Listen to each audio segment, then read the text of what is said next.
All right, the live stream is setting up right now, so just give YouTube a minute to get warmed up. All right, and I think we are live. So I will go ahead and welcome everyone. All right, welcome everyone. My name is Josiah Rutledge, and I am a Vice President of Speakers for the Cornell chapter of the Federalist Society. I am very excited about our event today, so please join me in welcoming Yale University's Professor Akhil Reed Amar. Those of you who know me know that there are a few people who I don't shut up about, and that Professor Amar is one of them, so I'm very, very thrilled to be hosting him today. Before I go into his full introduction, I do want to give a special shout out to the members of the Maggie L. Walker's Governor's School We the People team who are attending today, and especially to their coach, Mr. Sam Olmschneider. Thank you very much to all of you for tuning in. So Professor Amar asked me not to waste too much time on his introduction, so I'll keep it very brief. As I understand it, Professor Amar's talk will be first on why we should listen to the constitutional debates that occurred early in our history, and second on how we should listen to those debates. So accordingly, I thought I'd introduce him by telling you first why you should listen to what Professor Amar has to say, and then on how you should listen to what Professor Amar has to say. So first, as to the why, you should listen to Professor Amar, among other reasons, because Supreme Court justices do.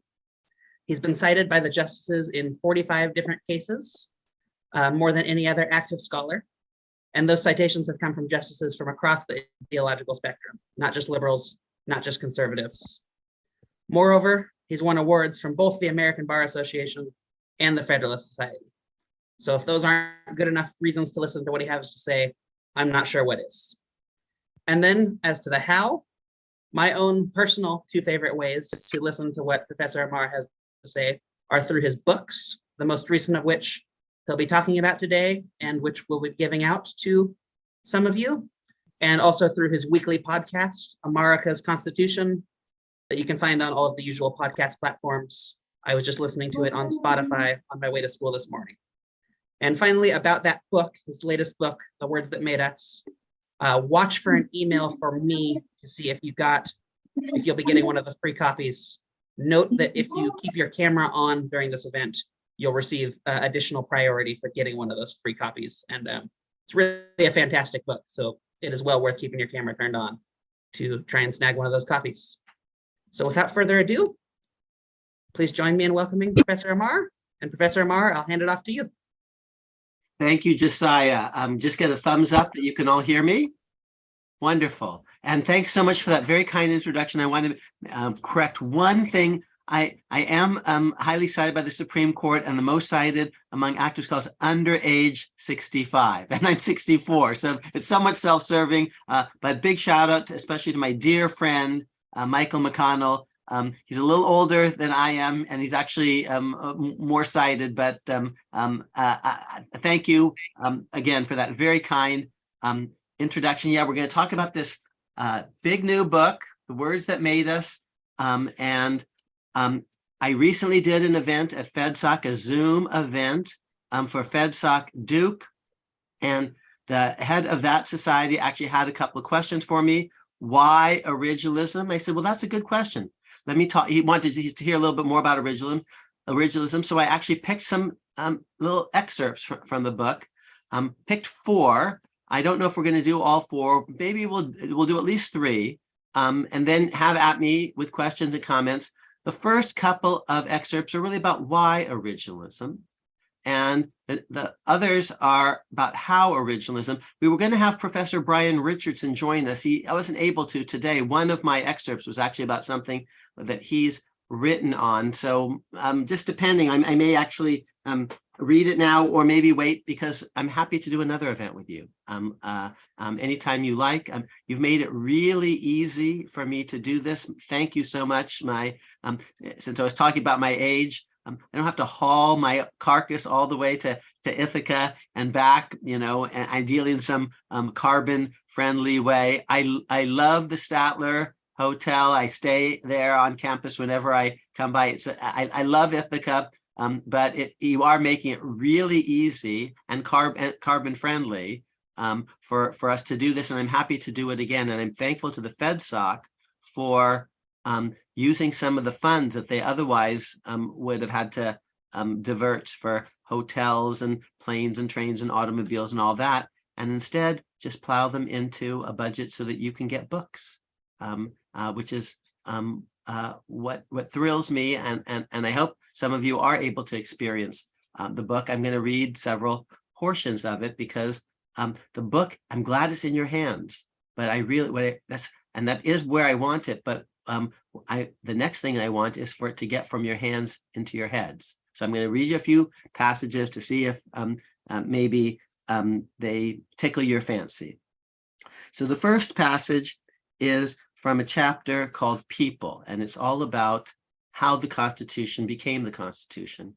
One big argument that I'm going to elaborate for originalism is it takes seriously the fact that we, the people of the United States, and they're all dead now, and they're not my forebears genetically, they may not be yours, but we can affiliate with them. We're part of a project that they began. They created a presidency and a House and a Senate, and we still have these institutions, and they laid down the supreme law of the land. But why should that bind us? People do take oaths to it, but why? I want to tell you why. I want to tell you how this law came about, because it came about in a series of events that are genuinely epic in the history of the world. As you're going to hear, never before in the history of the world had so many people been allowed to participate in the basic ground rules of their own governance. And that's something, even if it didn't bind us today. And I think the words that they generated did bind us. That's what the Supremacy Clause says. And that's what the Supreme Court says too, because it is willing to overrule cases that are inconsistent with the Constitution. That's what Dobbs is all about. Just as it's willing to overrule statutes that are inconsistent with the Constitution. And you can't really, in my view, fully do justice to the words of the Constitution that are the supreme law of the land without understanding the backdrop. So you need to understand the text and the context. And I'm going to give you a little bit about the context. And it's not perfect, especially by today's standards, but our project, our constitutional project, what we all have in common, whether we're Republicans or Democrats, whether our families came from Africa or Asia or South America or indigenous to North America or Europe, this is what we have in common. And I want to tell you how the project began, because this is a reason, as you're going to hear a little bit later, for originalism of a certain sort. Taking this thing seriously, even if you're not an American, you should take it seriously, because wow, a lot of people were involved in an epic project. The year-long debate over the Philadelphia Convention's proposal took the rising system of America's constitutional conversation to its highest level yet. The book is titled The Words That Made Us, and the subtitle is America's Constitutional Conversation, 1760-1840. We become a we by talking to each other. So that's why I talk about this rising system of America's constitutional conversation. More participants than ever before in world history tightly focused on a clearly defined constitutional question. Do we, with a capital W, ordain and establish, or don't we? And directly engage each other in multiple and intersecting ways, in newspapers, in coffee houses, and taverns, in face-to-face public ratification debates and correspondence and elsewhere, with words and pictures, both simple and complex. The composite facts and figures are astonishing, and they are worth summarizing and savoring before we examine the process close up. First, on the number of elections. The Philadelphia proposal aimed to come before an entire continent for a two-step vote in each of the 13 states, 26 proposed contests in all, 13 times 2. In the initial step, voters in each state would select delegates to a special single-purpose ratifying convention with full foreknowledge of the specific plan on the continental agenda. In the next step, round 2, delegates in each convention would discuss the plan in detail, face-to-face, issue by issue, in full public view, with newspapermen in attendance before saying yay or nay. Second, on the breadth of voter and delegate eligibility. In 8 of the 13 states, ordinary property qualifications were lowered or eliminated for this special ratification process, allowing more persons than usual to vote, or more persons than usual to seek election to these special conventions, or both. For example, New York waived its standard voting rules and for the first time in history allowed all adult male citizens to vote. No race tests, no property tests, no religious tests, no literacy tests. 2 other states followed standing voting rules that routinely allowed virtually all tax-paying adult male citizens to vote. No state followed stricter suffrage rules than usual, rules that allowed free blacks to vote in most states, even in most slave states. Never in American history, never in world history, had so many persons enjoyed the right to vote on any single question, much less the question of how they and their posterity would be governed. Third, on the breadth and depth of conversation. When the Philadelphia Convention released the document on September 17, 1787, nearly every newspaper in America rushed to print in full the proposal's 4,500 words. I'm emphasizing full because there's a reason it's short. It's not short so that judges can make shit up. It's short so that actually people back then could read the thing start to finish and decide whether they were for it or against it. And you can do the same and decide, what amendments we need. And we probably do need some amendments, but you can read the thing. Okay, that's why it's short. At least, but it was designed for newspapers, immediately publication. At least 6 print shops in Philadelphia alone published the complete text within the first few days. Over the next several weeks, republication in full occurred in dozens of other cities and towns, including in chronological order of initial publication. I want you to close your eyes and maybe imagine the ships going out from Philadelphia and the carriages with copies of this thing radiating out. And some places are going to get the news sooner because they're port cities or the rest, but here's the diffusion pattern. It's very interesting. So this is in chronological order. And these places then immediately publish the thing in full in their respective newspapers.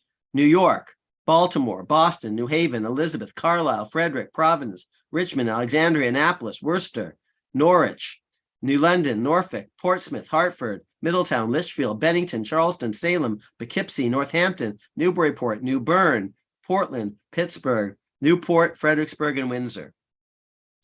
Over the ensuing year, Americans along a 1,000-mile stretch directly conversed with each other as never before, and did so because it mattered. Newspaper essayists jousted with each other conversationally with repeated rounds back and forth in tight temporal sequence. Delegates in ratifying conventions likewise conversed on countless points, large and small, and did so in public.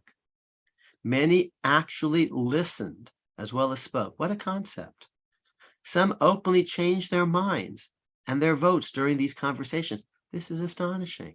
Just like, gee, wouldn't it be lovely if we could do that today? In astonishing contrast to prior violent episodes, the Hutchinson riot, there were riots in Boston in 1765, and the Stamp Act crisis, the Boston Massacre, the multiple instances of colonial era tarring and feathering, the general intimidation of loyalists, many of whom ultimately fled America, and of course the unspeakable carnage of the Revolutionary War. In contrast to all of that, okay, because American history is not perfect. In contrast to that, almost no one was killed or maimed in political struggle during the fateful year of constitutional ratification. Even as tempers flared and passions raged, because the stakes were enormous, Americans conversed but did not combat.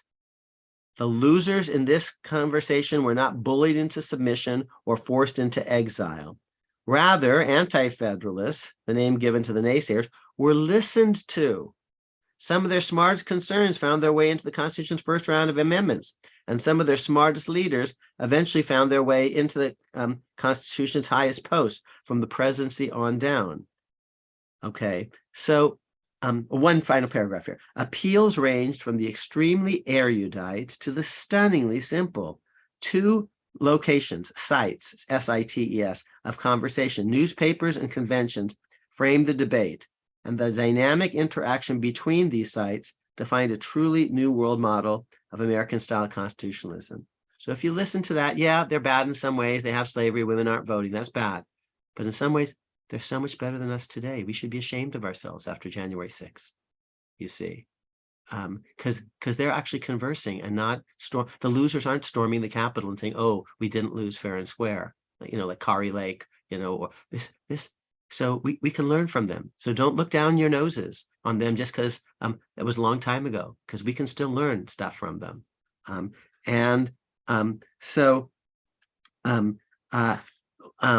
What I say in this next little section is, I'll just paraphrase it. That's an argument for originalism.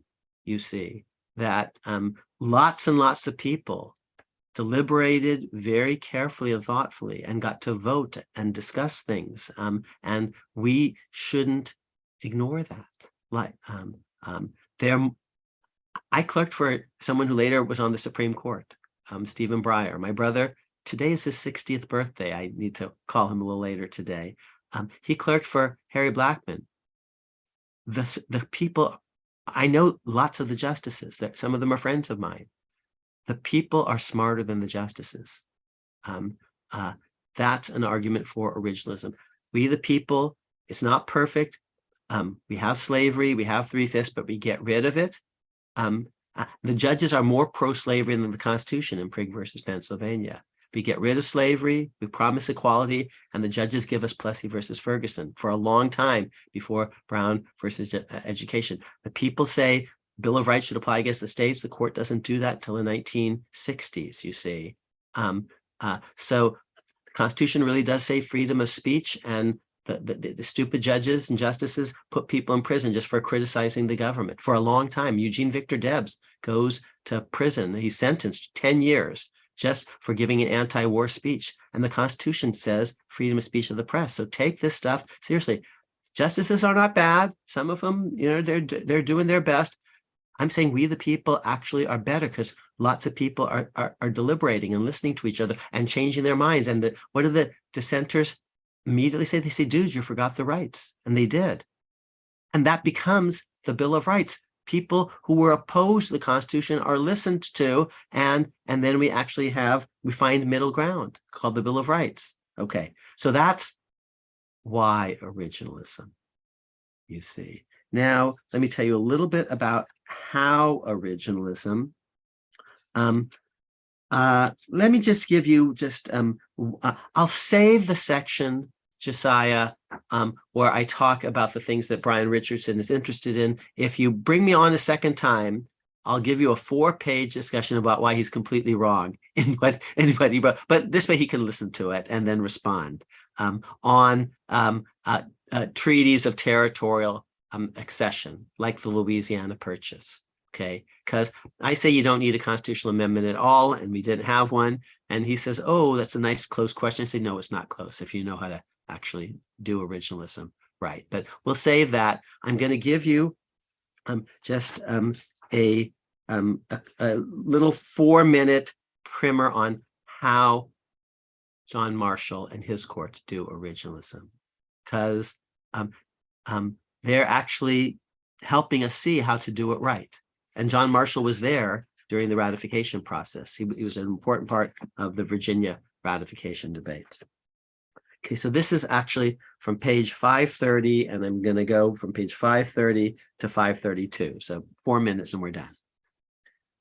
In the 18 teens, by the 18 teens, a pattern had emerged that offered a powerful template for subsequent constitutional interpretation. The most successful expositions and analyses of the 1780s, 1790s, and early 1800s blended big and small. This is the secret sauce. They linked the panoramic and the particular. They showed how the Constitution's specific words fit into larger structures and grand purposes. So text, yes, history, yes, but also structure. Blending them together, showing you how the little teeny tiny thing connects to the bigger thing. On the decision of 1789, which is the rule that presidents can fire cabinet officers at will. Okay, and that's 9-0 in the Supreme Court today. Well, how to think about that? Madison showed the Congress, the first Congress, how the very nature of the president's job required that he retain control over men within his own branch, how the Constitution's words, executive power, plausibly encompassed the power to fire underlings, and how the Constitution's words about Senate advice and consent applied to appointments but not removals. On the bank, this is the first bank, and here Madison's on the wrong side, Hamilton's on the right side. Hamilton in 1791 showed Washington how this proposed institution would serve the Constitution's overarching purposes of national security and national stability, and how the constitutional word necessary in context meant conducive or useful, as distinct from mathematically indispensable. On carriage taxes, you might not know this, but this is the most important issue before the court, before John Marshall, and Alexander Hamilton says these carriage taxes are lawful, and Madison actually says, oh, they're not, and the Supreme Court unanimously sides with Hamilton. It's a case called Hylton, and you might not have heard of it, but if there's ever a wealth tax, oh, you're going to hear about Hylton. So on carriage taxes, and Hamilton argues the case. It's the only case he ever argues before the Supreme Court, and he wins unanimously. He's really impressive. Hamilton in 1795 showed the court how, and I've explained all this earlier in the book, so I'm kind of summarizing here. Hamilton in 1795, Marshall doesn't get on the court until, see, 1801, showed the court how a regime of efficient taxes was absolutely crucial to the entire constitutional project, and then offered nice ways to construe the Constitution's technical word direct, certain taxes, there's special rules about direct taxes, so that it would not swallow up the document's general command that, quote, duties, imposts, and excises must be uniform, unquote, across states. On free expression, this is like the Alien Sedition Act controversy and the Virginia and Kentucky resolves. Madison in 1798-99 showed America how the very nature of Republican government and fair election, the big picture, required broad freedom to criticize incumbents, and how the First Amendment specific words about speech and press freedom operated within the context of the American Revolution and the Great Debate of 1788, whether to have the Constitution, as distinct from English common law a la Blackstone. On treaties, this is my disagreement with Professor Richardson. On treaties, Jefferson's 1803 allies in Congress defended what he publicly did, and thus repudiated what he privately said, by appealing to the Constitution's broad aims of national security and anti-colonialism, and the specific words that sweepingly and unqualifiedly authorized treaties of every sort and invited new states from every region. The words emphatically did not say that land acquisition treaties were off limits or that new states had to arise within America's 1787 footprint. And attempted interpolations to that effect, this hyper-strict constructionists, disserved the Constitution's overall design. Self-described strict constructionist critics were simply concocting ex post facto interpretive rules and restrictions of their own invention. On judicial review, this is Marbury v. Madison. Marshall and Marbury explained how a central purpose of the written Constitution was to use law and courts to limit government, and how, quote, the peculiar expressions of the Constitution, extending judicial power to, quote, all cases arising under this Constitution, and affirming supremacy only of congressional laws in pursuance of the Constitution, confirmed this panoramic picture. Early exposition, so that's the secret sauce. You have a clause and you fit it into the larger architectural vision. You show what the clear, easy case is on one side and what it clearly wasn't about on the other side. That's originalism. I'm not sure you can do much more with it than that. What's the big picture idea behind, every rule or principle? 2 more paragraphs and we're done. Early expositions had also supplemented textual and structural claims with appeals to common sense and actual practice. On the bank issue, Hamilton reminded Washington that the new Congress in its very first year of operation had already authorized a territorial corporation and had already enacted countless laws that were not mathematically indispensable, as Jefferson said you needed. On press freedom, Madison appealed to the actual practice of America, that's a quote, of broad freedom of expression in every state, that's a quote, pre-Sedition Act. In the 1792 debate over presidential succession, Madison might have enjoyed more success in persuading his audience that the words "what officer" contemplated. Well, let me just skip that. But in a nutshell, Madison thought, and I agree with him, that speakers of the House shouldn't be in the line of succession. Only cabinet officers should be. So, in my view, and James Madison's, Kevin McCarthy shouldn't be third in line. But let me just skip that just for a second. Well,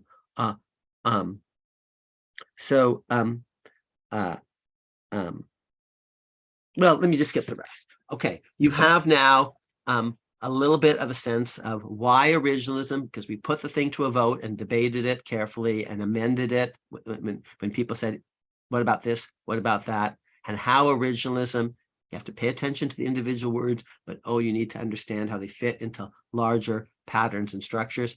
And I'll tell you how you do that. I'm being very honest with you. You have to read my books, okay? Because other people don't take this project seriously, and you can't do it on your own very easily. It took me many years to figure out how everything fit together. You don't need to agree with me, but you do want to see at least what I've said first, because I'm not telling you what my politics are, my personal view. Personally, I'm pro-choice. My brother clerked for Harry Blackmun, a big critic of Roe versus Wade, and I defended Dobbs.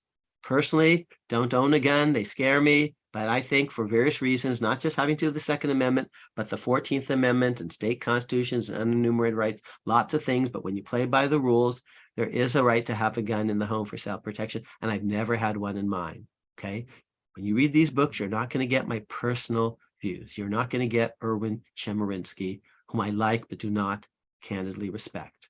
Okay. Because he's not playing constitutional law. He's just telling you what he thinks. I'm actually trying to play the rule of the game of constitution and teach you how to do it.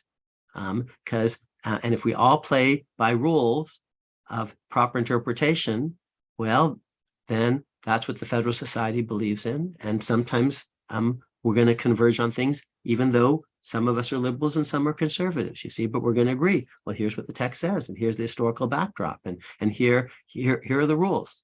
There is an alternative to originalism. It's just worshiping the precedents. That is law. It's not totally lawless, but it's not what actually judges pledge allegiance to, or anyone else. They pledge allegiance to the supreme law of the land, which is the Constitution. And I think actually, if you look at American history over 200 years, what the Constitution actually says and doesn't say is in general more impressive than what the judges have and haven't said. Okay, that's the pitch.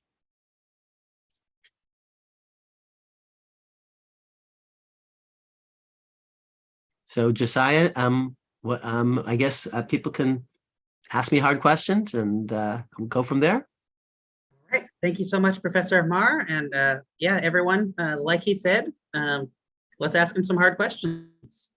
So you can use the raise hand feature in Zoom, and I will call on you, or let me re-enable the chat in case you'd like to put any questions in there.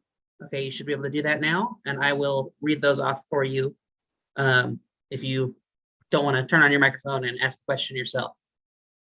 And one promise I can give you is if you want to have me back later on for free, I'm happy to do it. A lot of times, after one of these events, I go home, I think, darn it, I should have said this and that and the other thing. That was a really good question, and I didn't give all the good answers. And you might feel the same way. Darn it, I wish I had asked him this or that or the other thing. So if you like, we can do a second round later in the spring. And maybe we can have Professor Richardson on there, so we can have a little bit of fun, because he has a slightly different view than I do, and you can just decide for yourself once you hear both sides. While we're waiting for all of you to have your questions pour in, I'll ask one myself, which is, I know you said that the best way to start is to read your writings and writings of other people who have taken the history very seriously. So a little bit of a compound question for you, which is, first of all, who else should we read when your book doesn't cover a topic? And second of all, how do you go about, if you've got a new constitutional topic that you don't know who's researched it already, finding the good scholarship on that issue? Great. So we are in an era of epistemic crisis. It's easier to find information than ever before, but actually people are not very intelligent about figuring out filtering the sources of their information. That's the problem of the Twitterverse. Everyone's an expert. So my books, just to start off, the most recent one I think is the most readable, and I'm proud of it. It's the longest. It's a narrative book. It has a lot more history. The Words That Made Us, America's Constitutional Conversation, 1760, 1840. A little bit more of a law book is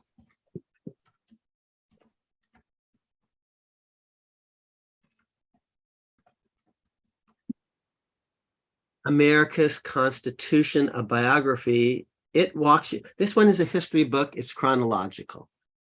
And originalism is history and text. This one is more of a textbook. It's textual. It walks you through the written Constitution in textual order. Preamble, Article 1, Article 2, all the way to Article 7, and then the amendments. So this is text with history overlaid. This is history with text sprinkled in. So two kind of different perspectives on the building.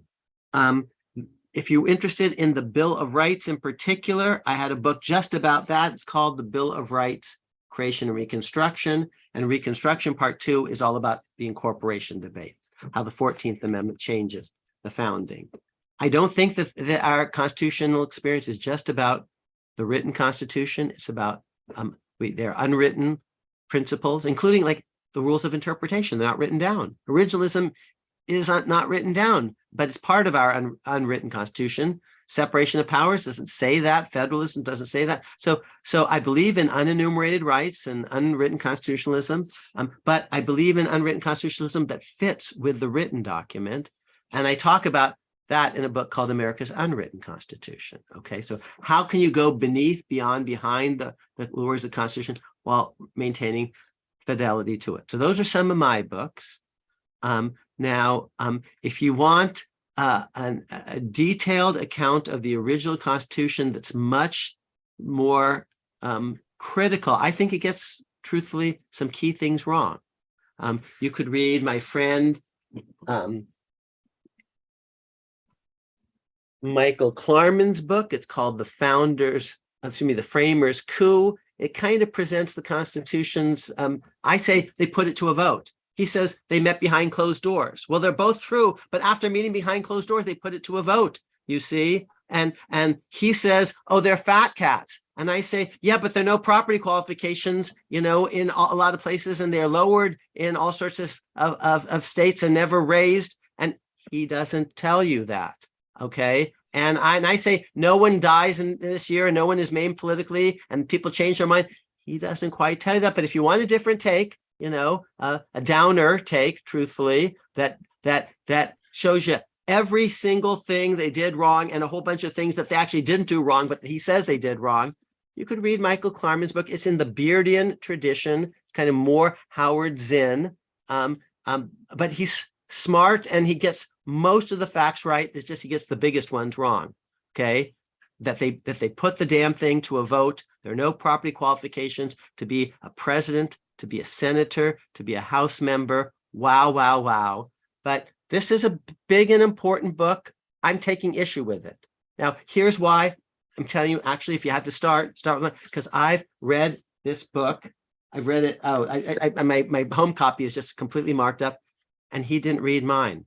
That's a mistake. I know every single thing he says, and he actually doesn't know that I've refuted him in advance on it. But this is a substantial book. My friend, Michael Paulson, let me just see if I can find it here. I may have some of these books I actually have at home, but he's written a book, a shorter book on the Constitution that might be worth your while. The greatest book of the previous generation, in my view. You can see I've read it a time or two. It's quite beat up. Can you see all the cover has come off and everything? This is all Scotch tapes together. And this is my third copy of it. My other two are actually even more beaten up. And maybe if I flip through the pages here, you can see that I've got everything marked up in all sorts of different color highlighting. This is John Hart Ely's book. It's the best-selling book of the previous generation. It's called Democracy and Distrust. He's a Warren Court clerk, but he was one of the biggest, and he was pro-choice, but he was one of the biggest critics of Roe versus Wade. He's an honest author, and I think it's a nice little book. It's about kind of voting rights and Caroline products, footnote 4. It's worth your while, even though it's a little bit dated. Democracy and Distrust. I'll be straight with you. It sold, I think, more copies than any other book of its generation. I think actually America's Constitutional Biography has now superseded it.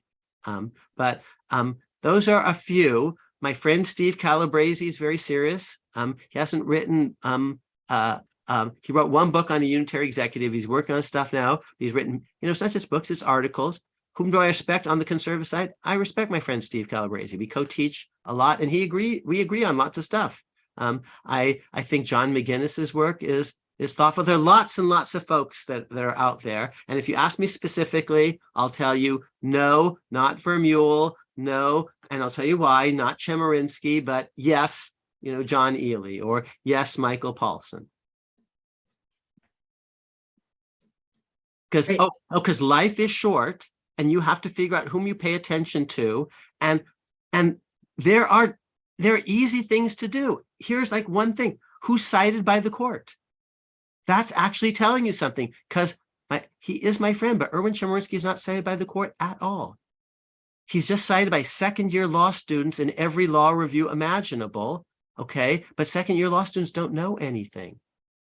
Okay, so I'm being straight with you. He's cited more than I am, in fact, but in scholarship, so-called in law reviews, but not at all by the court. And that's because second-year law students think the Constitution is what they want it to be, which is what Erwin, wants it to be, but that's not what the Constitution is. And it's not even what the judges say, but you have to pay more attention to them because they are the judges. So there are criteria you can use. Who's cited by scholars? Who's cited by judges? Who's cited by both?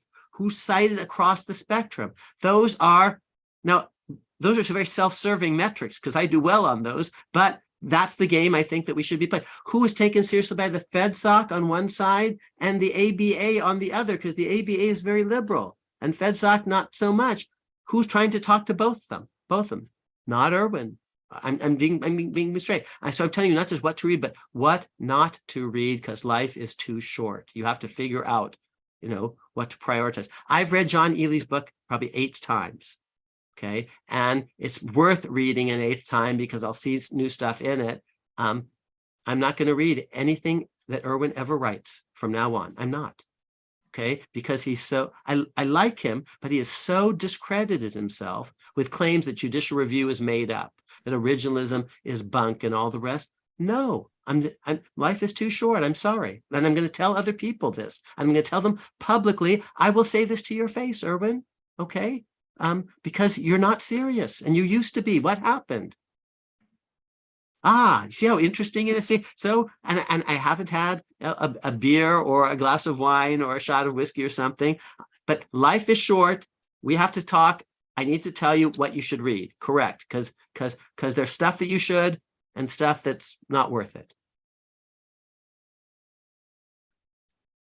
Thank you, Professor. And just another pitch for that Bill of Rights book is that I cited it in my brief for our moot court competition that just wrapped up. However, maybe that's more of a pitch against it because I am a second-year law student. Well, we all were once, right? So question from the Zoom chat from our high schooler audience, which is, if we applied an originalist interpretation of the Constitution today, which parts of the Constitution will be most impacted by that? Everything. I think half of what comes, half of constitutional law today in courts comes out of the 14th Amendment. So we need to get the 14th Amendment right. And for example, let's take something that, so now, since I pandered to you a little bit in FedSoc, I'll actually criticize the FedSoc God. This is a book. You could read it. But I don't think it's very good, truthfully. It's by Antonin Scalia. It's a wee little thing. Okay. He said he's an originalist, but he didn't do the history. He didn't know his stuff. I know this is high school, but I'm going to say anyway, he didn't know his shit. And you have to know your shit. This is, so this was a little teeny tiny lecture that he gave. Most of it's about statutory interpretation. Then he had 4 people comment on it, which is good. He was willing to have criticism. Lawrence Tribe, Ronald Dworkin, Marianne Glendon, and Gordon Wood. He responded to his critics, good for him. Then he died. So they wanted to put out a new edition. They said, will you write a foreword? I said, I will write one, but only if I don't pull my punches. I'm going to say what I really think. And that's not fair because he's not alive to respond. So I'll only do it if someone will respond in his name. I recommend Steve Calabrese, who clerked for Scalia. So Calabrese did respond, and I did have a criticism, and this is the new edition. But I'll pick something that matters, okay? Same-sex marriage. Scalia didn't believe in it. I think it's easy and obvious because the 14th Amendment says we're all born citizens. If we're born in the United States, we're all born equal citizens. That doesn't say race, and it could have said race. And the 15th Amendment does say race. So you're born equal. What does it mean to be born equal? Created equal. Well, you need to know history. He didn't know shit. He didn't. Damn it. And I'm pissed that he didn't, because he says he's an originalist. But if you're an originalist, you have to read history and read more history and read more history. And Clarence Thomas does. And Antonin Scalia didn't. You see? So what does it mean to be born equal, created equal? It means to be born equal whether you're born black or white. And born equal whether you're born in wedlock or out of wedlock, like Alexander Hamilton. Whether you're first born in the family or fifth born, it shouldn't be primogeniture and NTLS, but it also means you're born equal whether you're born male or female. Whether you're born gay or straight, you see? And I just explained to you why Obergefell is easy and Roe isn't, you see? So he got Obergefell wrong, and history will judge him poorly. Obergefell is going to age well, and Roe aged poorly. He dissented in the VMI case. That was as easy a case as you can have, because Virginia was discriminating against women. Forget, there's different kinds of training that they have in physical education or something. First of all, Virginia forever didn't even have a school for women at all. And then when they created one that wasn't remotely comparable to the school for men in academic standards and reputation. That just wasn't equal at all. Now, why did he dissent in that case? Because deep down, he thought the 14th Amendment wasn't about sex discrimination. He never said so, but that's what he actually thought, okay? But the cases said so, but fine, if the cases are wrong, don't follow them. But he was wrong in thinking so. The 14th Amendment is absolutely about sex equality as well as race equality. And so is the 19th Amendment. So you need to know your history. And if you know your history, it's going to have implications for all sorts of stuff. But I picked something that's pretty big, Obergefell, and gave you an example and said, no, if you're going to be an originalist, you need to know your history. You need to read history. Scalia didn't. So I criticized Chemerinsky on one side, who didn't know history, but Chemerinsky at least said, I don't care. I don't want to know it. Who cares about originalism? Scalia said, you need to know originalism, but then he didn't know history, but then he didn't know it. And so going forward, if you're going to be credible as lawyers and judges, you're going to need to know your history.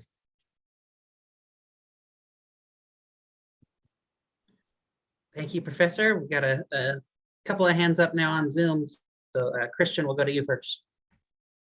Thank you so much for joining us, Professor Amar. I wanted to mention, of course, Josiah is a 2L. I'm a 1L. So if 2Ls have no knowledge, I suppose I have negative knowledge. It makes me a kind of sucking void of ignorance. And so I wanted to ask you a related question. You mentioned judicial review. I think it's very interesting as a historical coincidence that we haven't had any major constitutional amendments since the New Deal, which a person like me would say was maybe more activist judges. And so what do you view as the appropriate province of judicial review? And do you agree with me that we haven't had any major social amendments basically since World War II and the New Deal? No, I don't agree with you. We've had 4 clusters of, so you're right, you're in the negative. When you look at the Constitution, it's actually configured very interestingly. The amendments don't word process the thing. They're added as so many postscripts and postscripts. So you can actually look at the dates of things. And here's what I say in the last chapter of this book, America's Constitutional Biography, because I'm walking you through the text, and therefore, in the last third of the book, I'm walking you chronologically through the amendments. With only 2 exceptions, America's amendments have come in generational spurts in times of high political energy. After a founding era flurry, which includes the Bill of Rights all the way through the 12th Amendment, the next burst of amendments did not occur until Reconstruction. Followed by decades of constitutional quietude, then came a cluster of constitutional reforms in the Progressive era, 19 and another pair of amendments in the Great Depression. 4 of the remaining 6 amendments became law during the Kennedy-Johnson Vietnam years. Okay, so when you pull the camera back, there are 4. Bruce Ackerman said there are 3 constitutional moments. That's wrong. Founding, Reconstruction, New Deal. There's no New Deal amendments. There are 4 major periods of constitutional energy, founding all the way through the Bill of Rights and all the way through the 12th Amendment, then nothing, then 13, 14, 15, the 1860s, then a flurry in the 19-teens, then a flurry in the 1960s. And I was there and they were important. An 18-year-old vote is an important amendment. And changing the rules for DC in the Electoral College was actually important. And changing the rules of presidential succession, whether it's social or not, was actually important. And MLK and others getting rid of poll tax disenfranchisement were actually really important. A cluster of amendments in the 1960s, in fact. And statutes that were implementing these important amendments, like the Civil Rights Act of 64, Voting Rights Act of 65, and the like. So no, I don't share your sense of the periodization of things. I think when you look at the text of the Constitution, it's founding, Reconstruction, Progressive era, 1960s. In part because if you have enough of a coalition to get one amendment through, it's not easy to do, 2/3, 3/4. Often that same broad coalition will be able to get a cluster of things through. And now is not a propitious time to amend, not because the Supreme Court is doing well or not, making shit up or not. It's just because we are in a moment of deep dissensus, 2 visions that are highly polarized and closely balanced. You know, a House that's closely balanced, a Senate that's closely balanced, lots of close presidential elections, whether it's Bush and Gore or Trump and Hillary or Trump and Biden. And in such a world, regardless of what the Supreme Court is saying or doing, you're unlikely to get amendments because it's going to be hard to have 2/3, 3/4 when one half the country hates the other half of the country.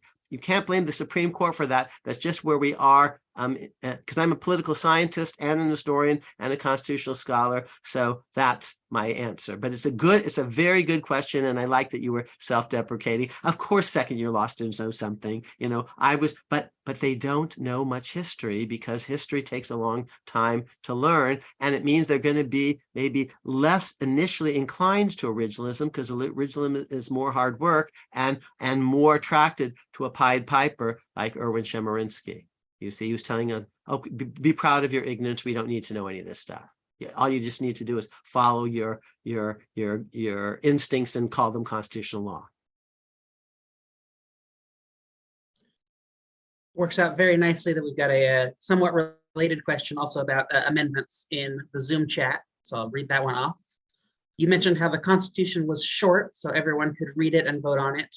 I have personally strayed away from originalism because the Constitution doesn't enumerate many of the rights that I believe should be protected for the minority under the veil of ignorance.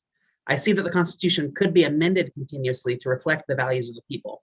However, if the Constitution were to be amended to include all the specific issues that the people believe to be fundamental, whatever those may be, wouldn't the Constitution cease to be short and available to the masses? And credit to Jason for that question. And that's why there's a 9th Amendment and an open-ended 14th Amendment. And so you should be an originalist because the Constitution recognizes unenumerated rights. This bozo didn't. That's why I'm not a fan of Scalia. He was a poser. He didn't know his shit. The 9th Amendment, actually, Robert Bork was my teacher. He didn't take seriously the 9th Amendment that says there are more rights than are specified, but nevertheless. Now, here's why you need to be originalist, because once we specified a right, once people died for it and fought for it, damn it, let's enforce it, even if society begins to drift away. So if it's a right in the text, I want it enforced. And judges haven't always done that. Okay. But it knew that the framers knew that they couldn't list all the rights. So they put in a 9th Amendment. And I want you to take that seriously. And they put in a 14th Amendment that's clearly about incorporation of the textual amendments, but about more. And I can tell you why and how. That's why chapter, where's my book, America's Unwritten Constitution, but chapter 3 of America, oh, here it is, of America's Unwritten Constitution is all about unenumerated rights, how to find them without, they're by hypothesis, they're not enumerated, you see, they're not textualized, but they do exist. I'll give you, and how do we find them? Because the text says that they're there, but the text doesn't itemize them. I want you to take seriously, though, the text is, you think like you're the first smart person who actually, realized, oh, it would be nice to have some rights above and beyond what are textualized. Yeah, they thought about that. They thought about that before you and I were even born, and you're looking down your long nose, at them thinking, oh, they're stupid. No, the 9th Amendment is about unenumerated rights, and the 14th Amendment's open-endedness. No state shall make or enforce any law which shall abridge the privileges or immunities of citizens of the United States, and they don't itemize them all. So how do you find them? Well, chapter 3 of this book will tell you various ways in which you find them. And there's more. So here's one way, and it's actually the Dobbs way. They call it substantive due process, but I'd rather call it privileges and immunities. Let's look at state constitutions and the sorts of things that they protect. Remember, I said on guns, even if there weren't a Second Amendment, there would be a right to have a gun in the home for self-protection. Why? Because it's protected by almost all the states. And the word militia doesn't appear, you see, in these state constitutional provisions. And when enough states protect a right, it becomes a privilege or immunity of American citizenship that judges enforce. You know who said that? Brett Kavanaugh said that, and John Roberts said that in their concurrence in Bruin, and actually so did Clarence Thomas. The law that was at issue in Bruin was a law that was a real outlier. Only 4 states had, 6 states, had laws that gave government this much discretion to take away guns just if they didn't think that you had a need for them. Let's take the law in Griswold. It was a contraception law. Here's what the court said. Here's what John Marshall Harlan said. This is an easy case because no state other than Connecticut has ever made it a crime for married couples to use contraception in their home. Okay, so the Constitution is about unenumerated rights. It gives us a method for finding them. There are several methods. I'm not going to go into them all, but you're right. You can't textualize all the rights. It'd probably be an impossible task. And they were aware of it. And that's why you have to take seriously the 9th Amendment and the Privileges or Immunities Clause, which Scalia, to repeat, did not. And that's why he wasn't a good or great originalist.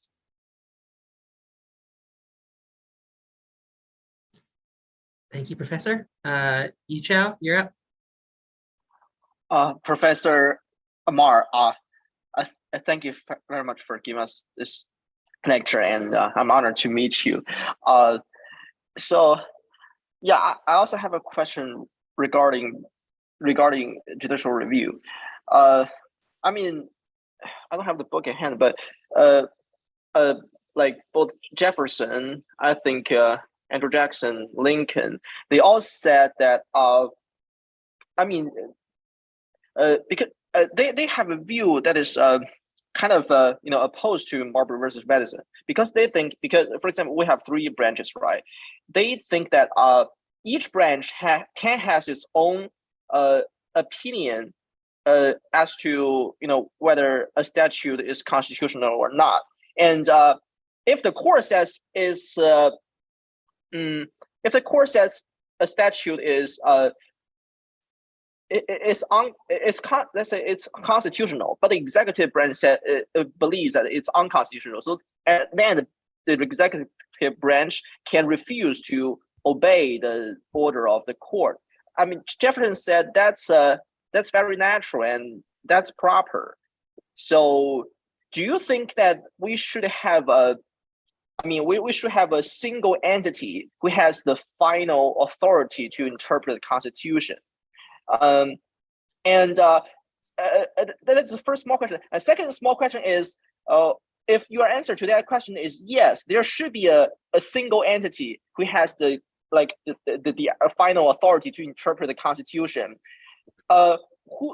What kind of entity do you believe that is? Do you believe we're talking about like political structure, like political structural design here? For example, in Europe, like in continental Europe, they have this kind of a constitutional court or constitutional council who is solely responsible for interpreting the Constitution. They are not the ordinary courts. They are only responsible for constitutional matters. Do you think that kind of model is better or worse than the model in America? And because I kind of think some questions like political questions where you're talking about we have three branches, checks and balances each other, and you're granting just the judiciary with all the with the final authority to interpret the Constitution.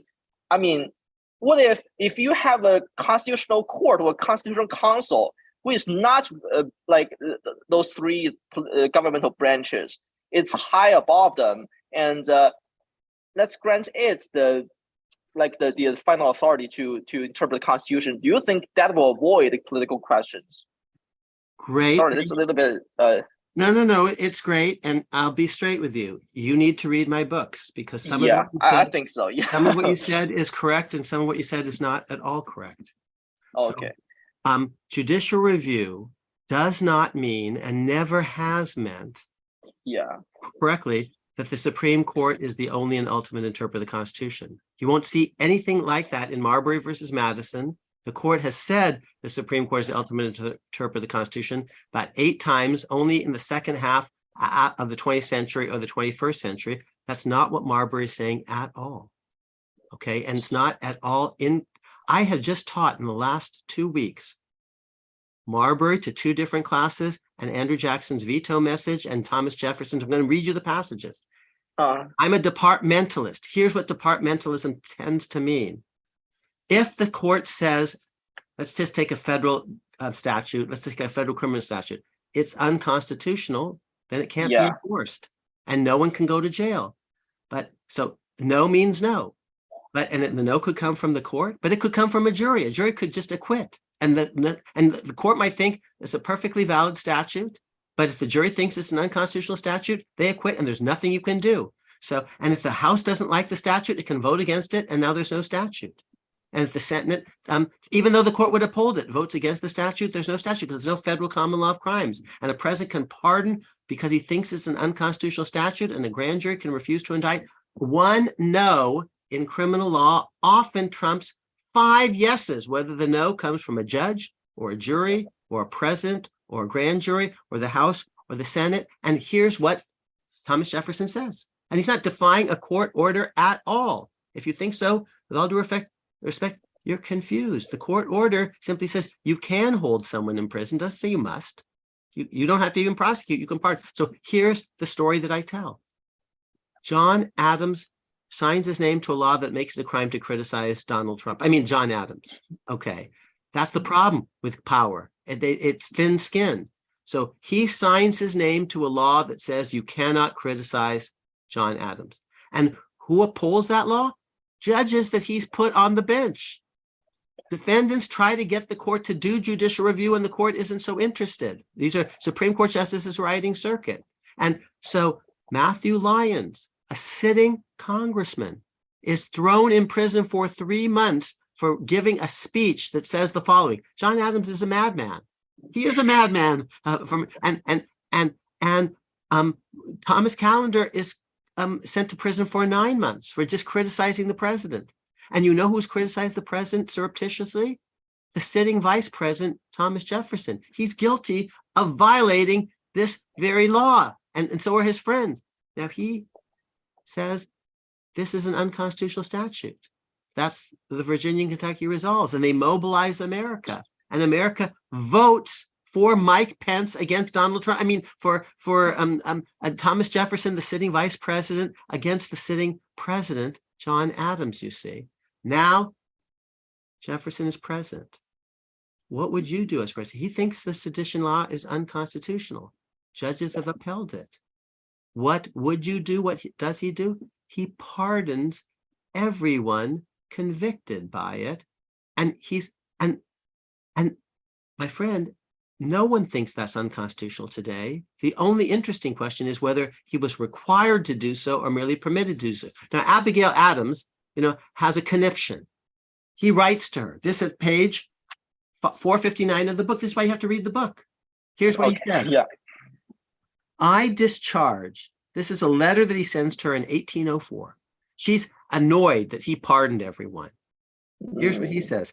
I discharged every person under punishment or prosecution under the sedition law because I considered and now consider that law to be a nullity, as absolute and as palpable as if Congress had ordered us to fall down and worship a golden image, and that it was as much my duty to stop the execution of that law in every stage as it would have been to have rescued from the fiery furnace those who had been cast into it for refusing to worship a golden calf. It was accordingly done in every instance by me, without asking what the offenders had done or against whom they had offended, but whether the pains they were suffering were inflicted under the pretended sedition law. So Abigail doesn't get it at all. She's annoyed. She writes back to him and he writes back to her. And this is page 470. You seem to think that it devolved on the judges to decide the validity of the sedition law. But nothing in the Constitution has given them a right to decide for the executive more than to the executive to decide for them. Both magistracies are equally independent in the sphere of action assigned to them.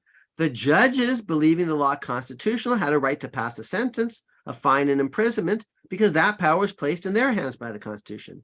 But the executive, believing the law to be unconstitutional, was bound, no, not just permitted, but bound, required to remit the execution of it because that power has been confided to him by the Constitution. The instrument meant that its coordinate branches should be checks on each other.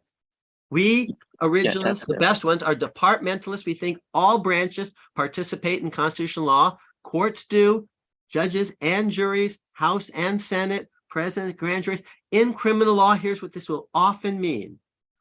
Whoever says no prevails. The broader view of the constitutional right prevails, whether that comes from the House or the Senate or the president or a grand jury or a court or a trial jury. So it's easy and obvious, but most people don't understand it, and you don't yet. We don't have a Kelsenian system. We have a different kind of judicial review system than the Kelsenian system. And often it is the case that yes, it's permitted for people outside the judiciary to have broader views of constitutional rights. No court order was defied by Thomas Jefferson. This is one of the great moments in American history. I'm not that much of a Jefferson fan on some of these things, but this was easy and obvious. Nothing that Marbury says otherwise. No one ever suggested impeaching Thomas Jefferson for this misbehavior.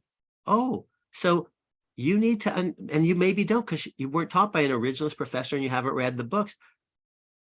Marshall is not saying in Marbury, courts and only courts, the Supreme Court and only the Supreme Court make constitutional decisions. He's not saying that at all.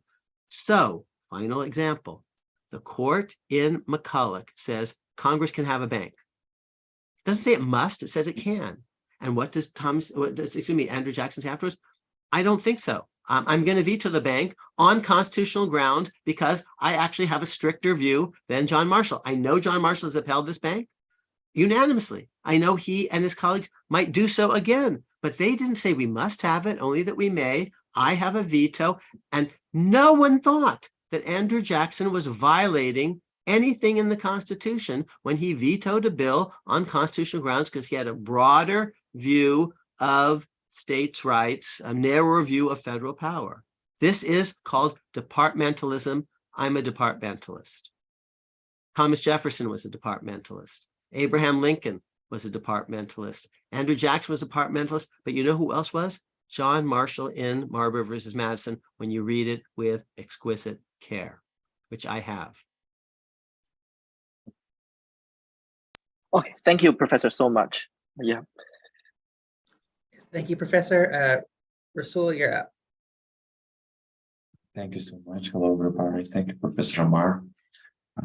I just want to ask about some different area of this discussion. And do you think that international law can make some impact on the US law according to the Article 5 of Constitution? International law, according to Yes. Article 5 of what?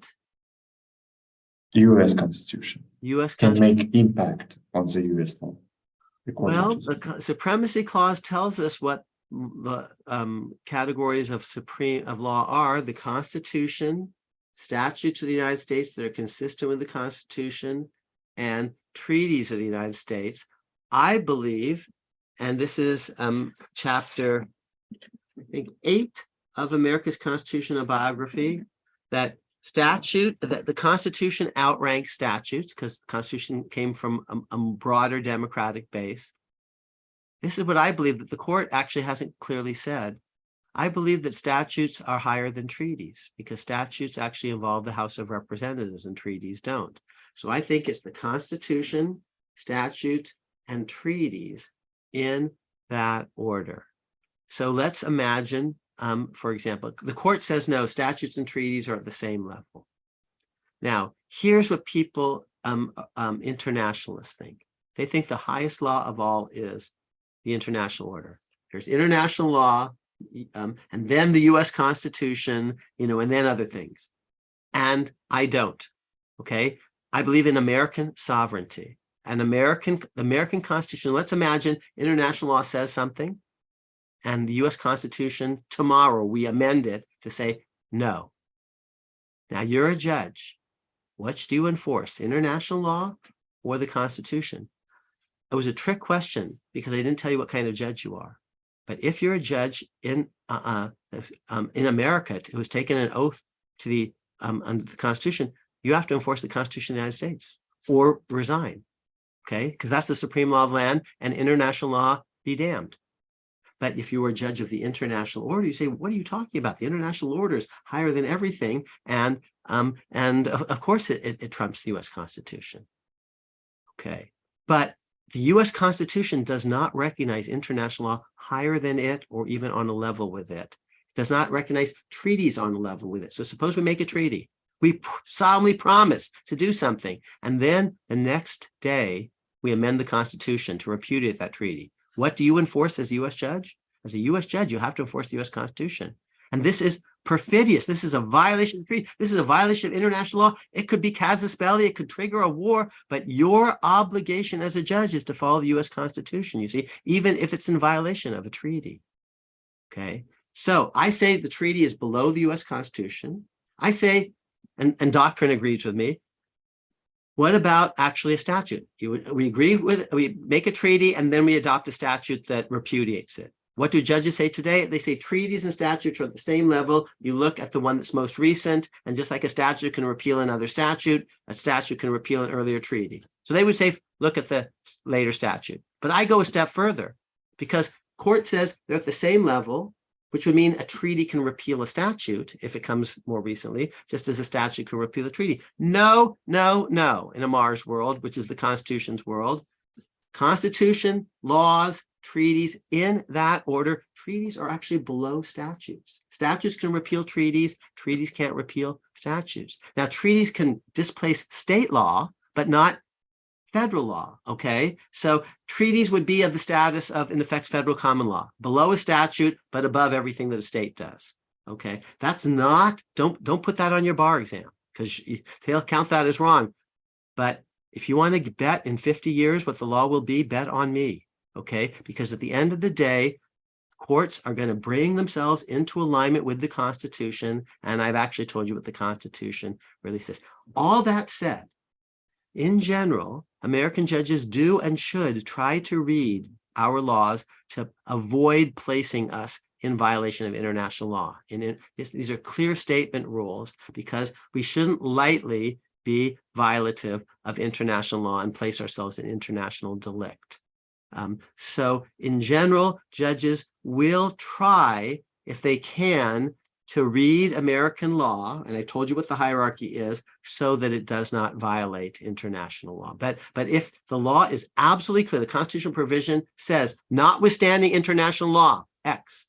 If the statute says, notwithstanding international law, X, a federal statute, if you're a judge in America, you must enforce the Constitution or the statute and be ready to be prosecuted in The Hague if you do that, if they ever grab you. So maybe you can't ever leave the United States anymore, but there's an international order and there's a domestic order, and they don't quite correspond to each other, you see.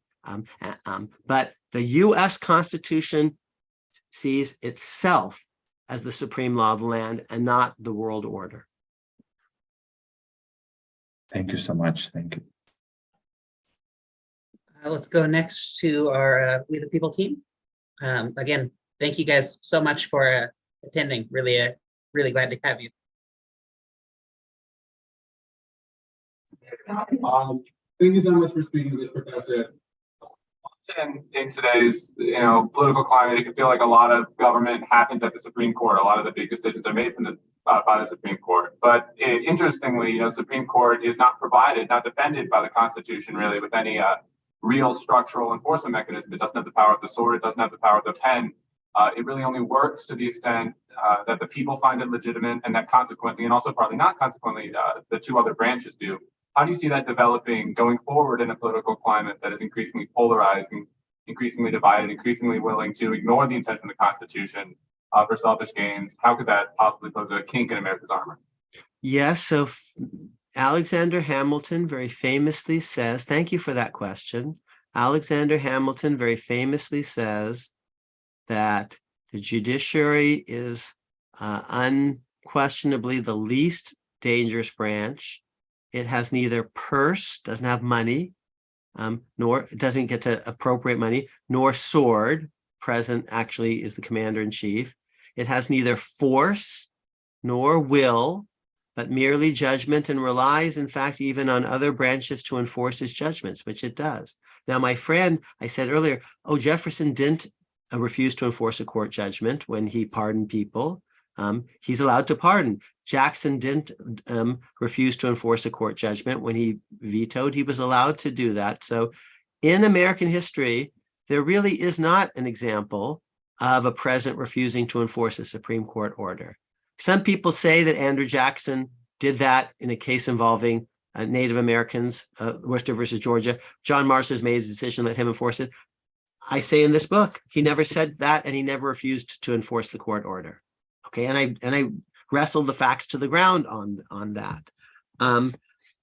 Some people say that Abraham Lincoln defied a writ of habeas corpus. No, I don't think from the Supreme Court. No, in fact, the Supreme Court never issued a writ. It might have been by one judge, admittedly the Chief Justice, but acting alone. And so presidents have not defied court orders in general. Nixon handed over the tapes when the court told him to do that, even though he knew that the tapes showed that he was guilty of sin and he was out of office within a few weeks when people listened to the tapes. But he handed over the tapes. He did not defy the court. So we have a long history of civilians obeying court orders and a military obeying court orders. Now, January 6th really did shake me. Donald Trump really did shake me, but I still think actually our system is one in which courts are taken seriously. It's true that the judiciary may be less popular now than it was 10 years ago, but all branches of government are less popular. And the judiciary has approval ratings that Congress would die for, would kill for. Congress is down in like 10%, and the judiciary is at 40% approval or something like that. Okay, so and 4 of my students are senators of the United States. I used to testify a lot before the Senate, and I think the Senate is not nearly as impressive as it used to be. And So I think the Congress is dysfunctional. And I think the presidency has seen better days. I'm very critical of Donald Trump. And he was president for 4 years. But of the three branches, I would say the judiciary is the least dysfunctional, the most honest, the most, willing, I think, the one that I would trust the most to give me a fair shot if I actually had a good legal argument. These are honest and smart people. I don't always agree with them. I think the people of the United States are even smarter than the judges, but I do think the justices are, in general, very smart people who are very hardworking, who are often, typically doing their best to be honest and get it right. They're not hacks. They're not spending all their time. They're not political hacks tweeting. So they actually do work, and they actually got good grades in law school. And so I think it's the least dysfunctional of the three. The reason you might not quite see that is because here's what has happened over the last 50 years, 100 years. Early in the 20th century, the court was dominated by conservatives who were striking down progressive legislation, and the liberals hated the old court, the Lochner court. Okay, so the liberals didn't like the court, but some conservatives defended it. That's the 1930s. Then we eventually get the Warren Court era. John Hart Ely declared for Earl Warren, and now the conservatives hate the court and they want to impeach Earl Warren, but the liberals stand by the court. Today, we are living in a world, because of Twitter and other things, a loss of epistemic authority, where everyone's an expert on everything, even though they don't know shit, where lots of people are mouthing off on both the left and the right, and they have access to mouthpieces because they don't need to actually get the New York Times to publish their op-ed or CBS to put them on television. So we have more loudmouths who don't know what they're talking about on both left and right, and they're both attacking the court simultaneously. And we haven't had that before. In the 30s, to repeat, it was the conservatives who defended the court and the liberals attacking it. In the 60s, it was reversed. Today, the court is getting criticized from both the hard left and the hard right. I'm more of an institutional person in the middle, sort of trying to defend the court, saying they're doing a pretty good job. They're doing actually a better job than the Senate. They're doing actually a better job than the House. They're doing a better job than the presidency, and they could use your help.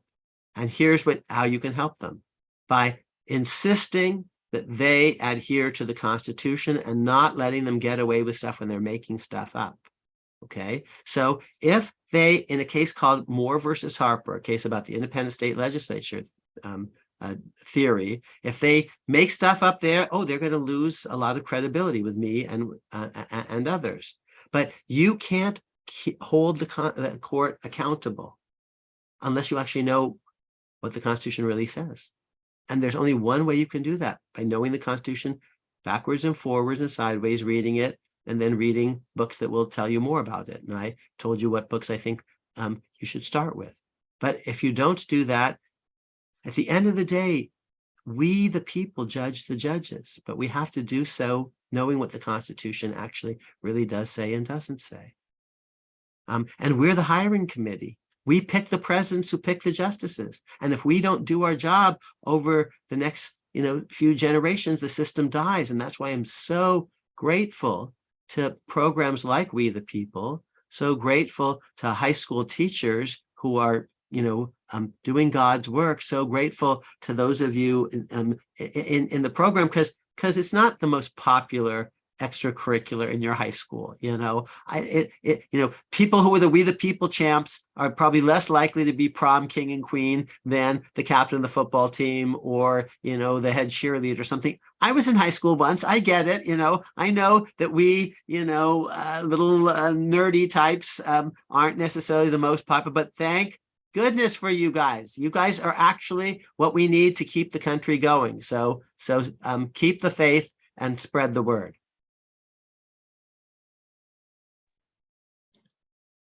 Before we go to the next question, just wanted to mention to people, because I know I wasn't 100% clear about this when I communicated and advertised this event to you, but our official end time is in 10 minutes at 6:30, although Professor Amar had mentioned that he may have some time to stick around and answer questions after that, but don't want anyone to feel obligated or like Right. they're You guys missing. can make your escape, but I will stay till the last dog dies.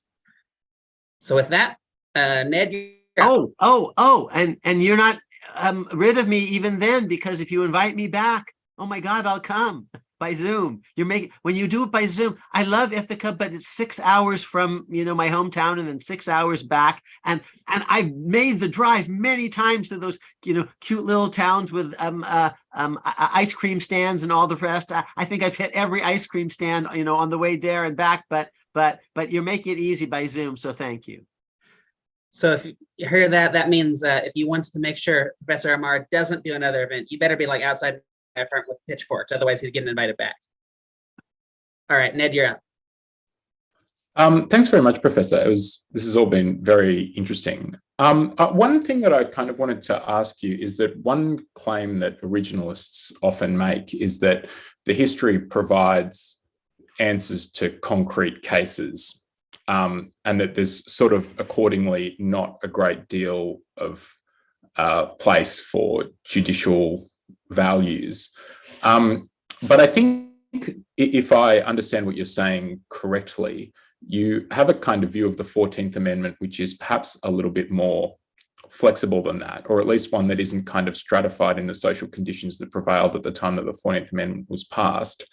And I kind of wanted to ask you about that in the context of Obergefell, where it seems to me, if you look at it, is potentially a case where originalism is in some ways a difficult lens to apply, in the sense that same-sex marriage was just not really something that was thought about at the time that the 14th Amendment was ratified. And it seems to me that the result in Obergefell is difficult to square with the approach that the majority adopts in Dobbs. So I kind of wanted to ask your thoughts on that, and whether you see like an originalist defense of Obergefell, because I sort of understood that you have one, and I'm kind of curious to hear what it is. Right. So thank you for that. The most important answer is, these are big questions. I only have a little bit of time. I have a podcast. It's free. It's weekly. It's an hour and a half every week, 100% free, and you could listen to it. We have, I think, 9 episodes on Dobbs that you could listen to, and that's 9 times an hour and a half. So there's lots to say, and I'll give you the 2-minute version. But if you're really interested, listen to the podcast. It's absolutely free. It's called America's Constitution. You can get it on any podcast, wherever you get your podcasts. Now, here's what I think about originalism. So it does actually answer some questions. It answers some important questions. It doesn't always necessarily clearly answer the important questions that we have today, even though they once were important questions. The most important constitutional question of all time, other than whether to have a constitution, and I told you a little bit about who decided that, the people. The most important constitutional question of all time, in my view, is whether unilateral secession was permissible, and it was not. And Abraham Lincoln made that decision, and that was easy and obvious. And once you read this book, you'll know why it's easy and obvious. Easy. Simple 2 sentences, 3 sentences on that. And without that, no 13th Amendment, no 14th Amendment, no 15th Amendment, because Lincoln resists unilateral secession by force of arms, and there's a civil war. And he was right, because he was a great originalist lawyer. Why? Because the Constitution says it's the supreme law of the land, no ifs, ands, or buts. Because it's a constitution and not a league or a confederation or a treaty. It's not just what words it uses, what words it doesn't use, because this is history. The articles didn't call themselves a law, and they were confederation. Articles said each state was sovereign. Those words were omitted in the Constitution. That's originalism, not just the text, but the context. And they say in the ratification process, once you're in, you're in. They call it strict and insoluble. And not once in the entire year of constitutional conversation I was telling you about did any Federalist ever say, hey, give it a try. If you don't like it, money back guarantee, you can leave. And if there were money back guarantee, don't you think they would say so in the text and stress that at every point, because it's going to make it easier for people to say yes? Okay.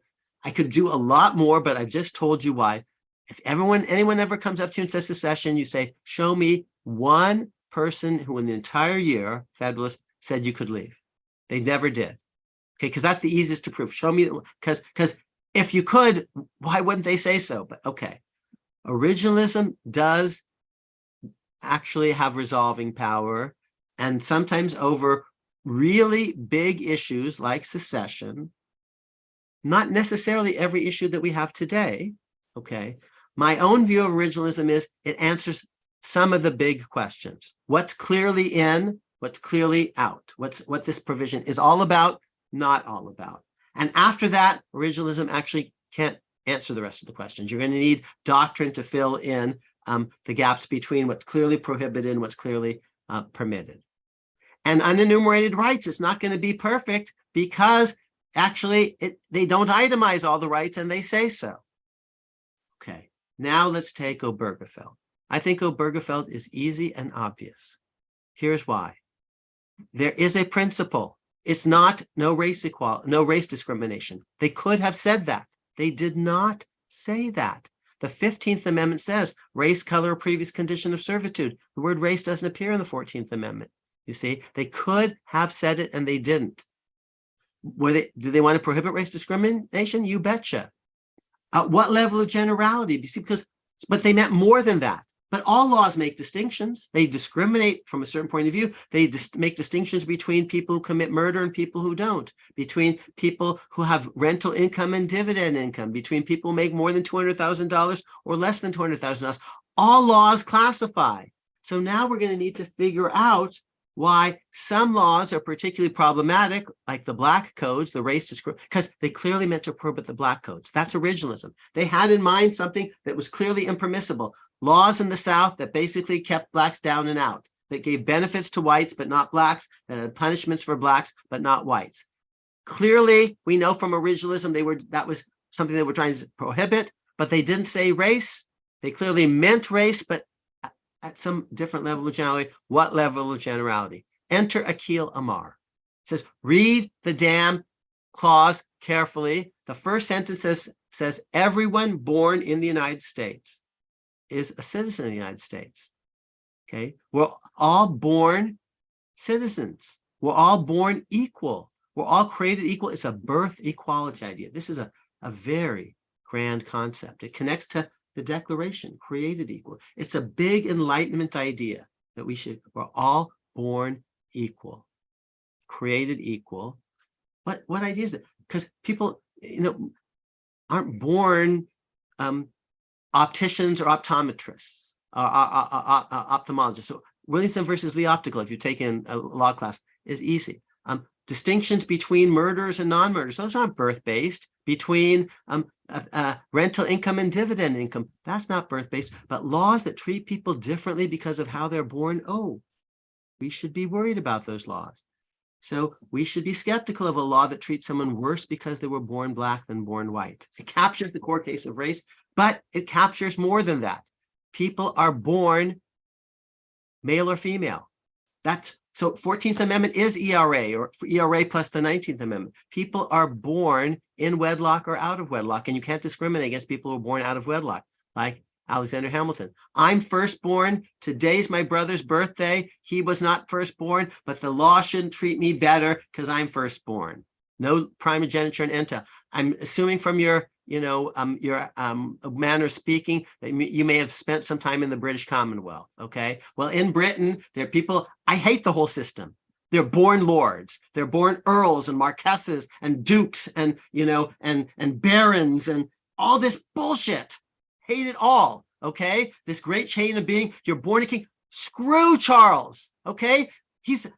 That's what an American believes. We're all created equal. We're all born equal. Now, they didn't know in 1866, but we do now believe that you're born gay or straight.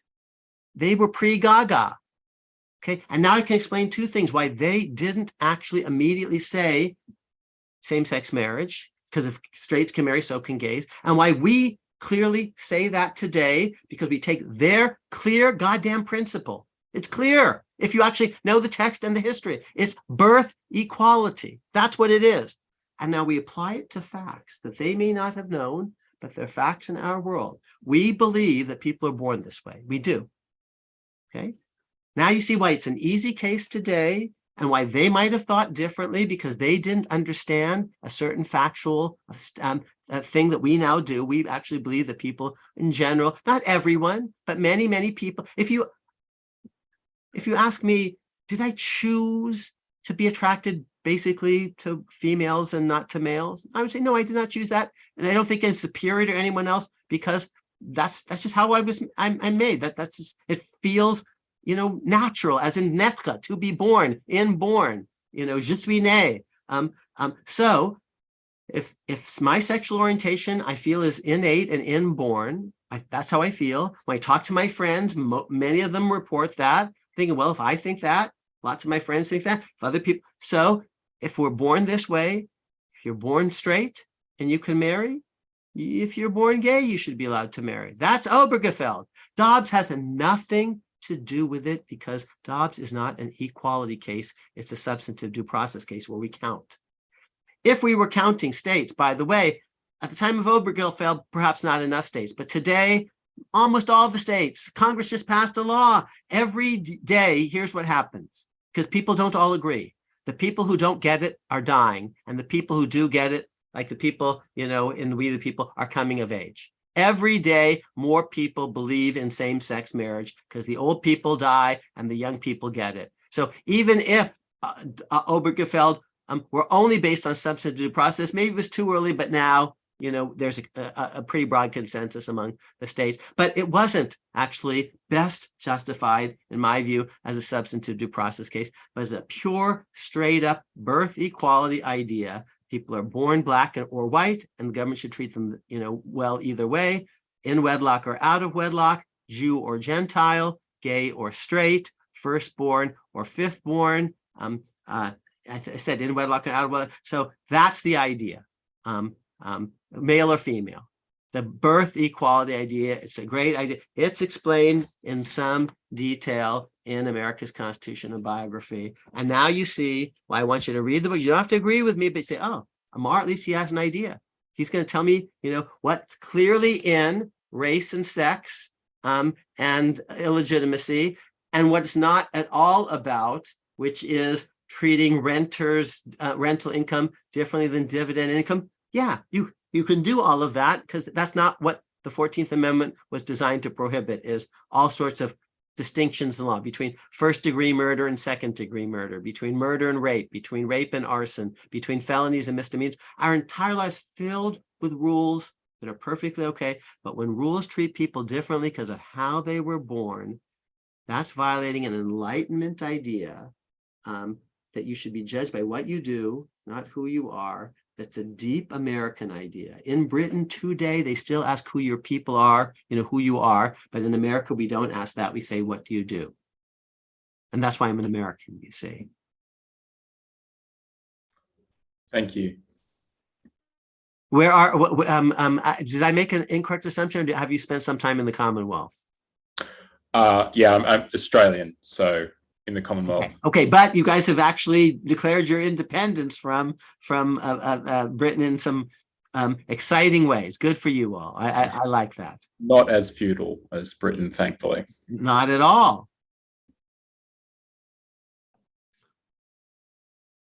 So that was our last official question. So if anybody feels the need to log off, you're welcome to do that. And thank you all. Wanting to stay. Thank you to Professor Amar for I'm going to keep staying because people doing haven't this all and logged for off yet. So happy to answer more questions if people have them. But the podcast is the key, because it has a lot more stuff than I can give you just in an hour and a half. And hopefully you all saw that I put the podcast link in the Zoom chat. And if you lose track of it, feel free to email or message me and I can get you that link too, or you can just find it on Google. Yeah, very easy. America's Constitution. So another question in the Zoom chat, again, from our We the People team, who's been bringing a lot of great questions. This one is, do you think that the principle of equality was present in the Constitution before the ratification of the 14th Amendment? Yes, but in a very anemic way, because the Constitution basically accommodates slavery. And it had to do that to bring the Deep South on board, South Carolina, even North Carolina, Georgia. So a lot of provisions of the Constitution couldn't quite fully be taken seriously because the Constitution reflects profound compromises with the Deep South and with slavery. And so that's why the Reconstruction is such an important event. And it's why it's disheartening when some justices on the Supreme Court don't understand just how big Reconstruction is. And the case where they really don't understand how big Reconstruction is Shelby County versus Holder, where they invalidate major portions of the Voting Rights Act on a founder's vision of federalism rather than a Reconstruction vision of federalism.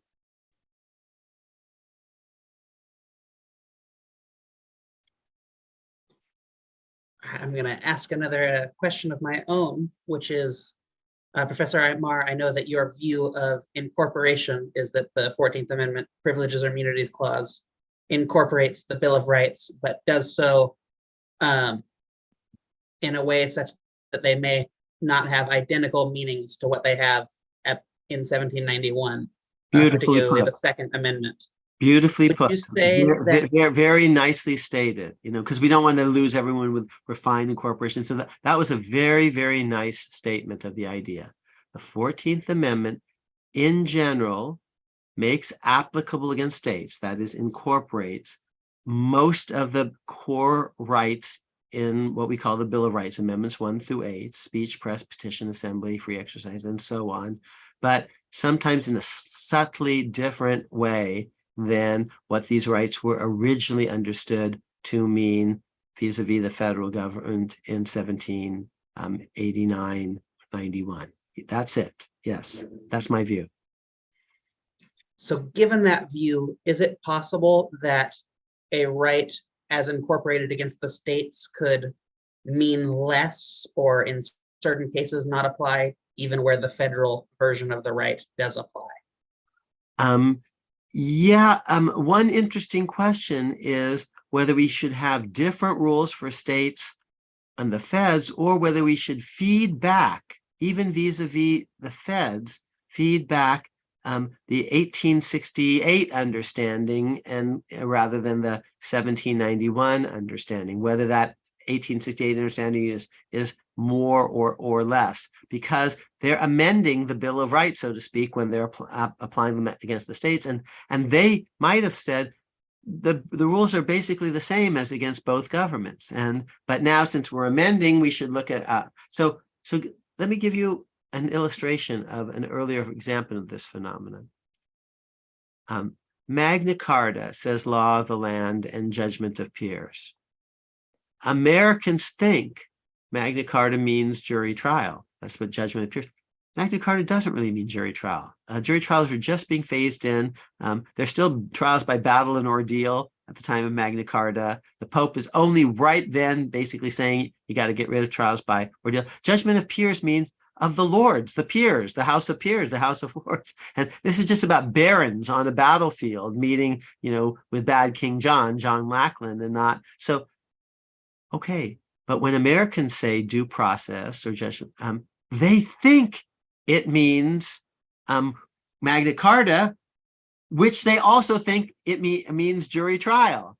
But in fact, it didn't mean jury trial in 1210. But do we really care about that? Or they thought it meant jury trial. And so let's pay attention to what they thought it meant in 1790. And if they were mistaken about, 1210, who cares? Well, by that kind of logic, when the Bill of Rights is modified with the 14th Amendment, let's pay more attention to what people thought at the time of modification. Yeah, it's a very interesting and edgy idea. In the Bruin case, do I have share screen capability here? Let's see. You should, yes. Okay, so this is share screen. Great. So if we look up, I'll just so if we look up the Bruin case, let's just go into the Supreme Court website. And I want to, at the Supreme Court, go into the opinions. And I want to go into the opinions from last term. And whoops, 22. So I don't want January. I want June of 2022. So hold on here. Opinions of the court 2022. See earlier opinions? No. Professor, I think it's going by term year. So the okay. Oh, 2021. Okay, yeah. 20, okay. So here we go. Thanks for that. So I want to go to Bruin. And let's just here we go. So here's the Bruin case. Here's what they say.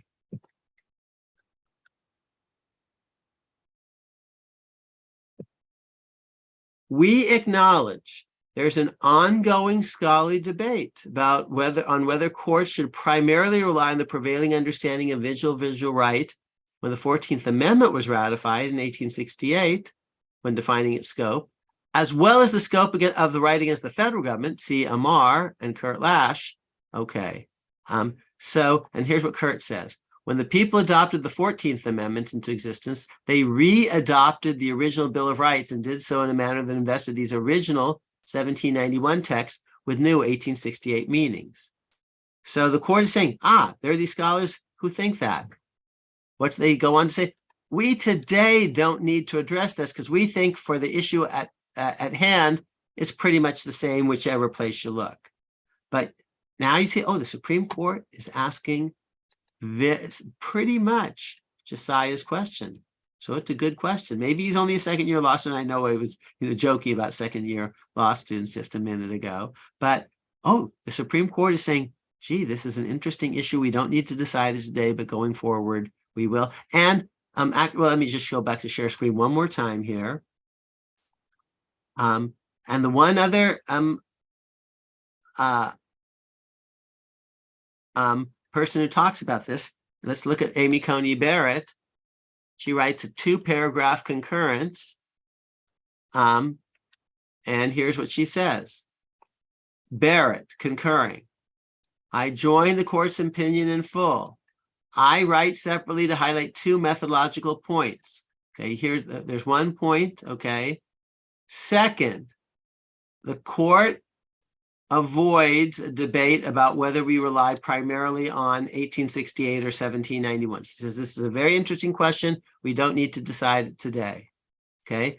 She only writes, let's just look at this opinion. It's 1 paragraph, 2 paragraphs. It's a 2-paragraph concurrence, but she goes out of her way to say, that's a really important issue going forward. And she's a former law professor. And so she sees that that's a big issue going forward.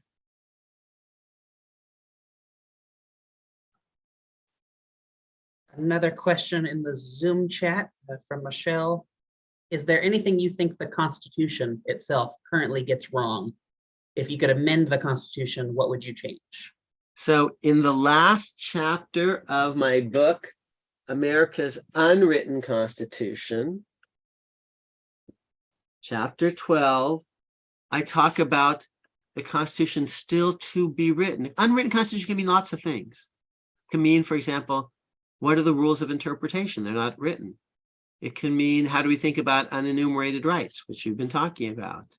It can mean, how do you think about precedent when precedent conflicts with the text of the Constitution? I have a chapter on that. Another chapter, it can mean, how do we think about the liquidation and the gloss of history? It can mean a lot of different things. The last chapter is, how should we think about the Constitution still to be written? The amendments of the future, of 2121, of 2222, okay? And in that last chapter, I tell you, I make predictions about what the amendments will look like and offer prescriptions about what it should look like, and interpretations of our system as a whole. And these shouldn't be what I personally believe. Who cares about what Akhil Amar believes? Akhil Amar is 1% out of 300 million. I think very well of myself, but honestly, it would be ridiculous of me to just especially when you're talking about what the Constitution should be, well, who cares what one person thinks? So here's what I say. Let's look at the system. I'm going to give you 3 rules. They're predictions, but they're also prescriptions. All the amendments thus far, ours is a 2-party system. It's going to be very hard to get 2/3, 2/3, 3/4 unless both parties buy in. And we've had very few amendments in the past without both party buy-in. Reconstruction was a little bit of an exception, and I talk about that. But both parties are going to need to buy in. 2-party system. Oh, that's one of the big ideas of America's unwritten constitution. It's a 2-party system. Doesn't say it that clearly in the text, but it is a big 2-party system. Second, the amendments thus far have added to liberty and equality. They haven't taken away from liberty and equality. So the amendments, only prohibition took away, and it didn't succeed. Bill of Rights added to liberty and equality. Getting rid of slavery added to liberty and equality. Woman suffrage, Black suffrage added to liberty and equality. Okay, so the amendments of the future should be like the ones in the past. Should add to liberty and equality. We need both parties to buy in. Oh, and states need to road test the ideas first. I'm a Brandisian. Almost everything in the Constitution, states did first. They had written constitutions first. They had written bills of rights first, which is why ordinary people, just ordinary people, farmers, shopkeepers, immediately when they see the Constitution say, dude, you forgot the rights. Because state constitutions have bills of rights. Why did you forget them? To secure these rights. Governments are instituted among men, deriving their just powers from the consent of the governed. Ordinary people immediately see this was a mistake, you see. So what do states do first? They end slavery, many of them. They let women vote. They let Blacks vote. So these are my 3 principles. Look at what states do. This is Louis Brandeis. Pay attention to what both parties believe in, not just one party, not just my party. And the successful amendments of the past have added to liberty and equality rather than taking liberty and equality away like prohibition. What passes those tests? I come up with at least 2. There are others you could. 1, ERA. States have ERA. All Democrats believe in that ERA. Half of the Republicans believe in ERA. It adds to equality. Okay. 2, I was lucky enough to be born a citizen, day of my birth. But if you're not lucky enough to be born a citizen, shouldn't you be eligible to be a U.S. citizen if you come to America legally? You play by the rules. You're here, let's say, for 35 years. Shouldn't you be eligible?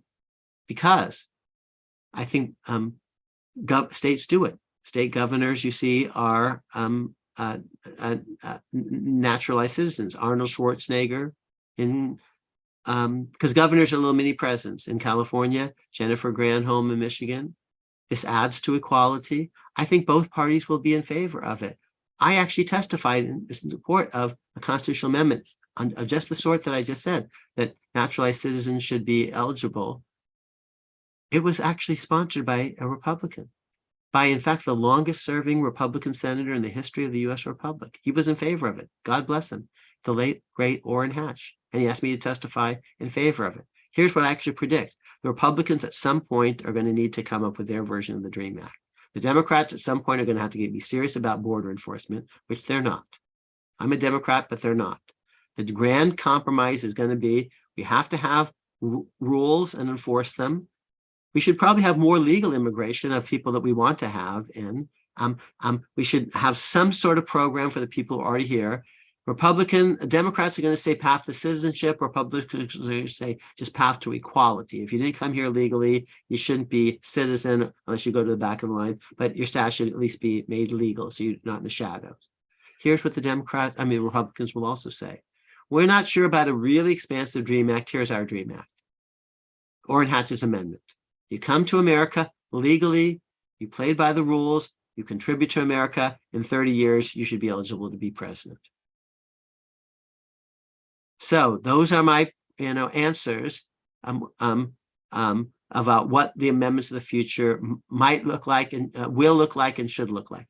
Look to what states are doing. States, for example, let you be governor even if you weren't lucky enough to be born a citizen. States have ERAs.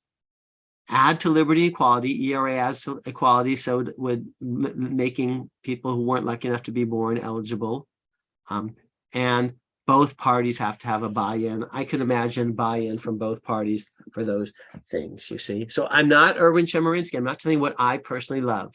Okay. He has his political views and he calls them the Constitution. And I say, this is not constitutional law, Erwin. This is just what you like. And that's why I'm going to tell every student I meet, do not read those books. They're not worth reading. And it bums me out that people read them and think they're good because I don't think they are. He's just preaching to the choir and calling it constitutional law, and that's not constitutional law.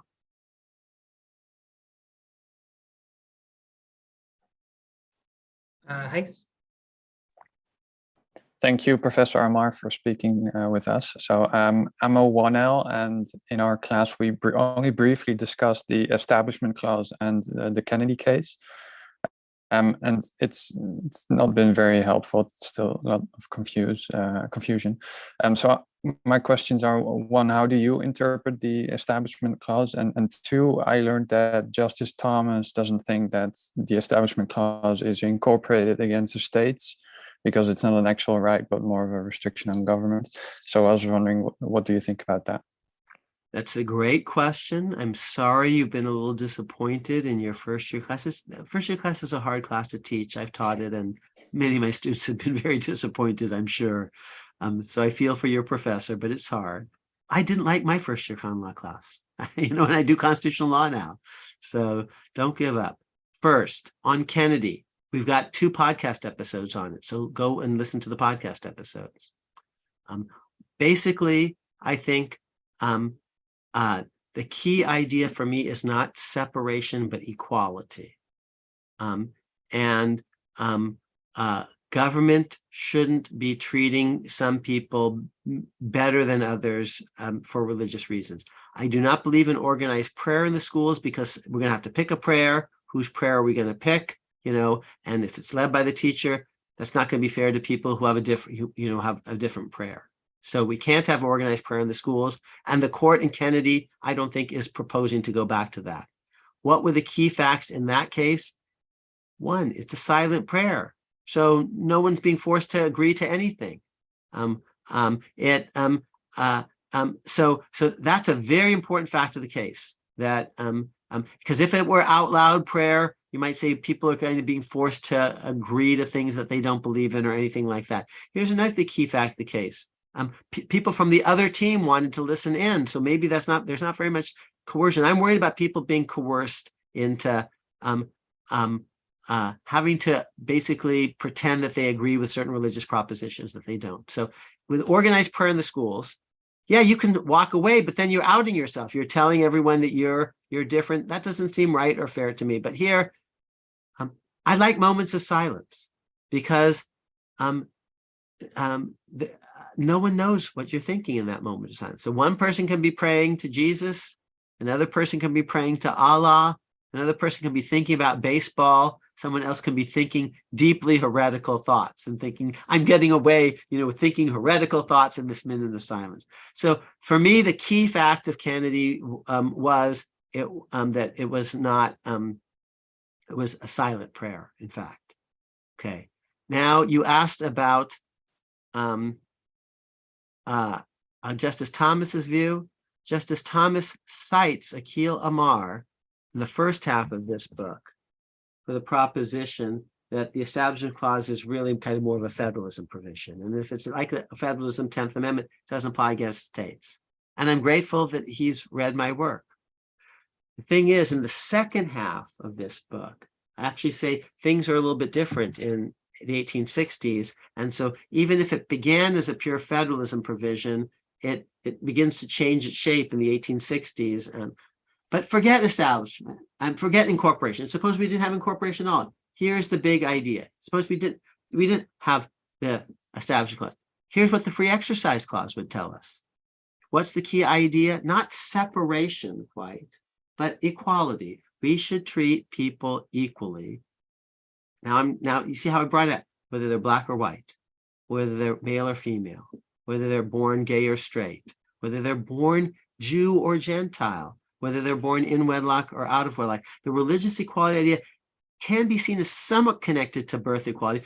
Not every religion is ascriptive, is about how you were born. But in certain Jewish traditions, you're born a Jew. You're circumcised on the 8th day, but it's about your mother's identity. In certain Catholics will say, I'm not a believer, I don't practice, but I'm Catholic. I was born Catholic. Okay, so, religion for some people is ascriptive, for other people is chosen. But the deep equality idea, birth equality, and religious equality is the government should treat you basically equally, whether you're Jew or Gentile, male or female, gay or straight, black or white. And even with that principle, I can get to no organized prayer in the public schools of a certain sort, because when there's an organized recitational prayer, people aren't being treated equally. People who have a different view have to stand up and stand out, and that's not fair. But the Kennedy case actually wasn't about that. They were going after this coach, the majority thought, just because he wanted to pray. And if, but as long as his prayer was voluntary and quiet, it didn't seem to me to violate anyone else's right. So at least that's the best argument for the majority. Okay, and I'm going to try to take seriously a majority opinion. If I can make an argument for it, I'll try to say, here's, charitably what I think the Supreme Court was getting at. What I do not believe is that this case threatens Abington and Engel, which I think are rock solid. There can't be organized, out loud recitational prayer in the public schools. If you want more on Kennedy, and there are lots of wrinkles on that. My podcast partner is horrified by it. He's pushing back against me in certain ways because I'm saying, I'm not too worried about it. And but other people are. Listen to the podcast episodes. Will do. Thank you.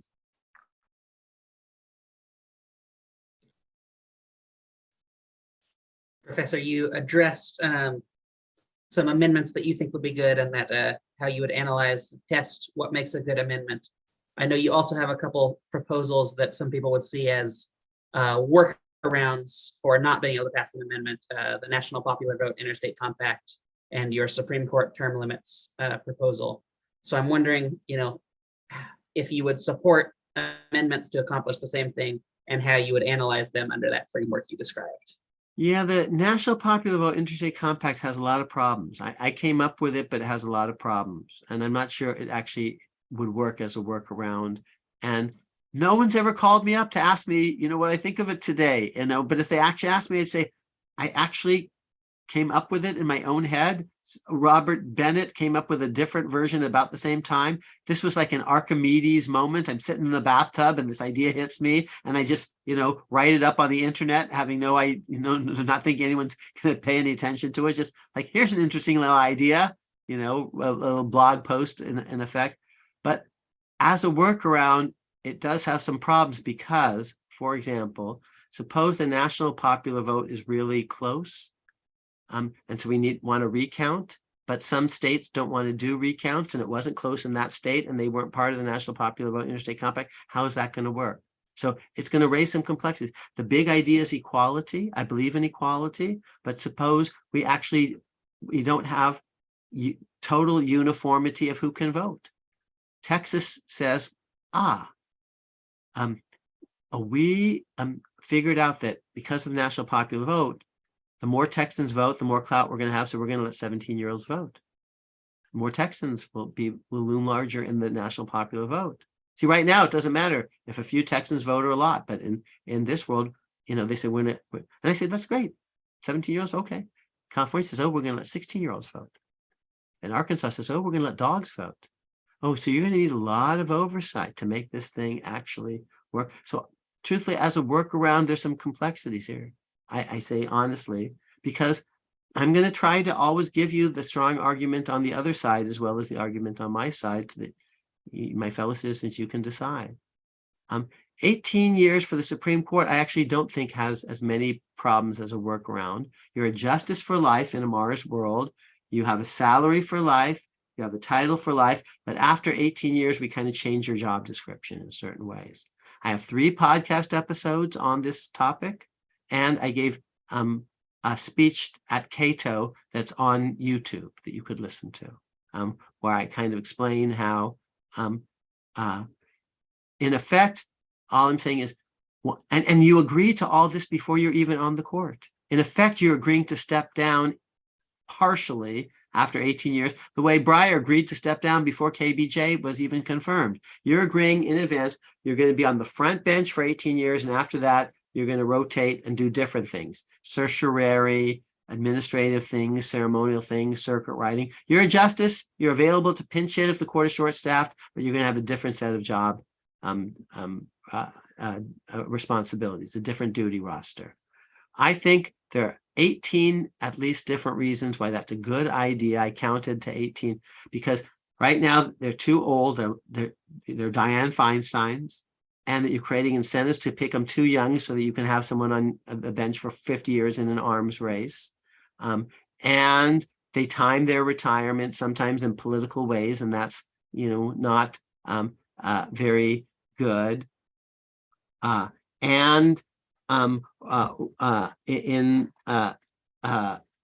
today's world, there's a lot of pressure put on the confirmation process because it's a 30-year thing rather than a 18-year thing. And so the temperature would be lowered if we moved to 18 years. And Trump gets 3, but George W. Bush in his first term gets 0, and Carter gets 0. There's a sort of a lumpiness in this whole thing. And if we picked one every 2 years, there'd be a much steadier replenishment process. So I, as I said, I have a whole bunch of arguments, 18 in all, for why this would be an improvement on the status quo. It actually helps solidify the existing 9-justice court, because I don't like court packing.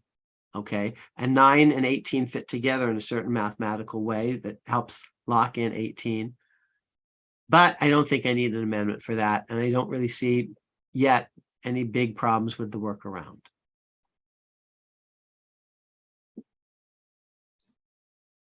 So obviously, a lot of the attendees are going to be getting their hands on the words that made us in the near future. And I'm hoping that they will read it. And I'm hoping that when they get to the end, they will discover what was my favorite part of the book, which was your announcement that this is hopefully the first of a trilogy. So would you mind telling everybody else a little bit about your current project, The Words That Made Us Equal? Let me show you on share screen the first paragraphs of the preface and volume and chapter 1. And the world hasn't seen this, but you're getting a sneak preview. So here's the preface. I'll read you the first 2 paragraphs. It's called The Words That Made Us Equal.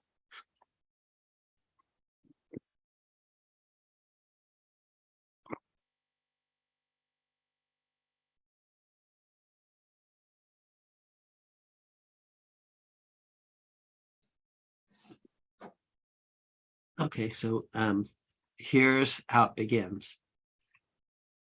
The words resound through the ages. 77 years ago, our fathers brought forth on this continent a new nation, conceived in liberty and dedicated to the proposition that all men are created equal. Tens of millions of Americans can recite by heart Lincoln's opening line at Gettysburg, but only a few fully understand it.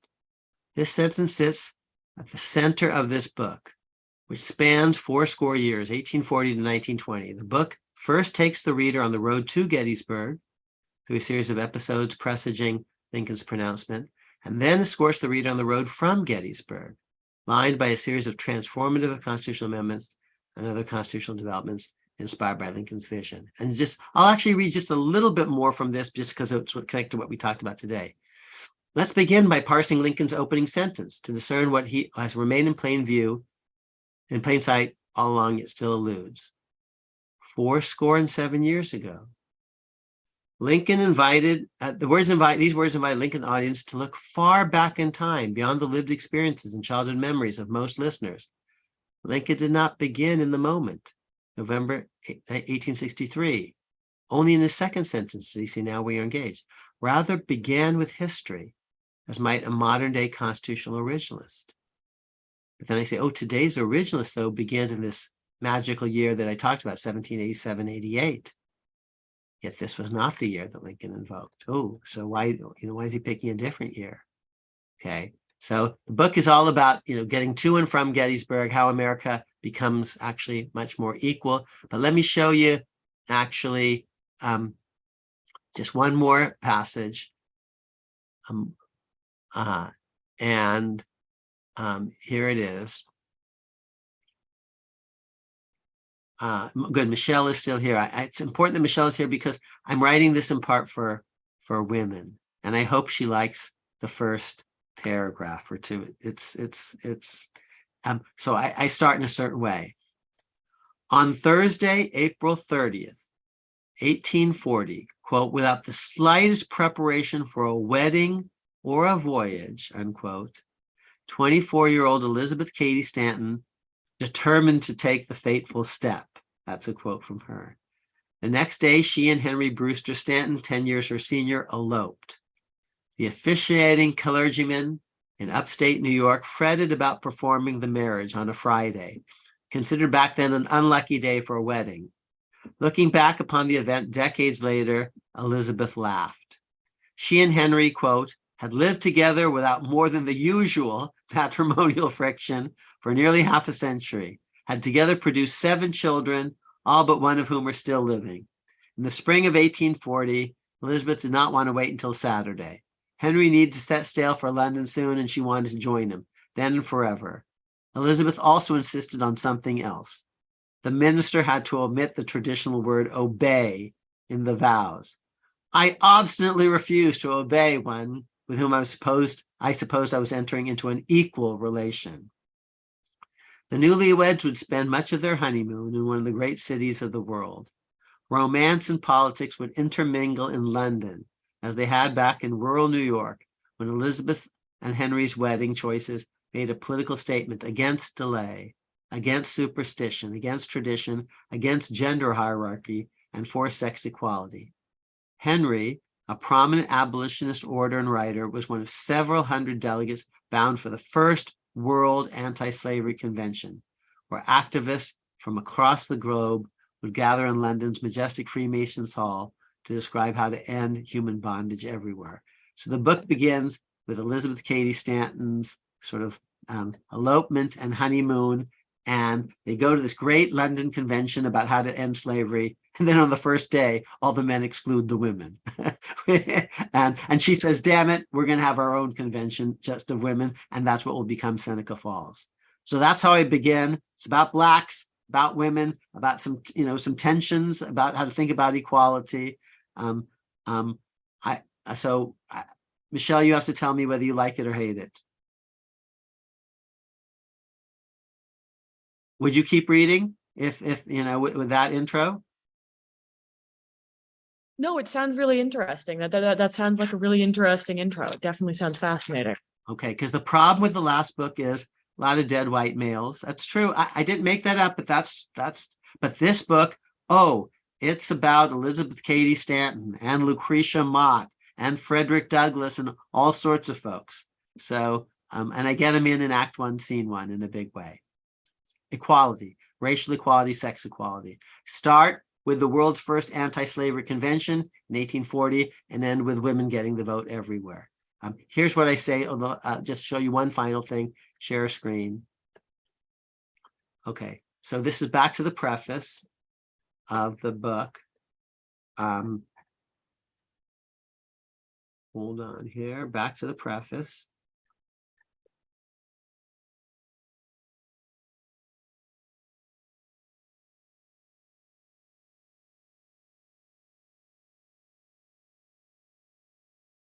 So here's the story that I'm trying to tell.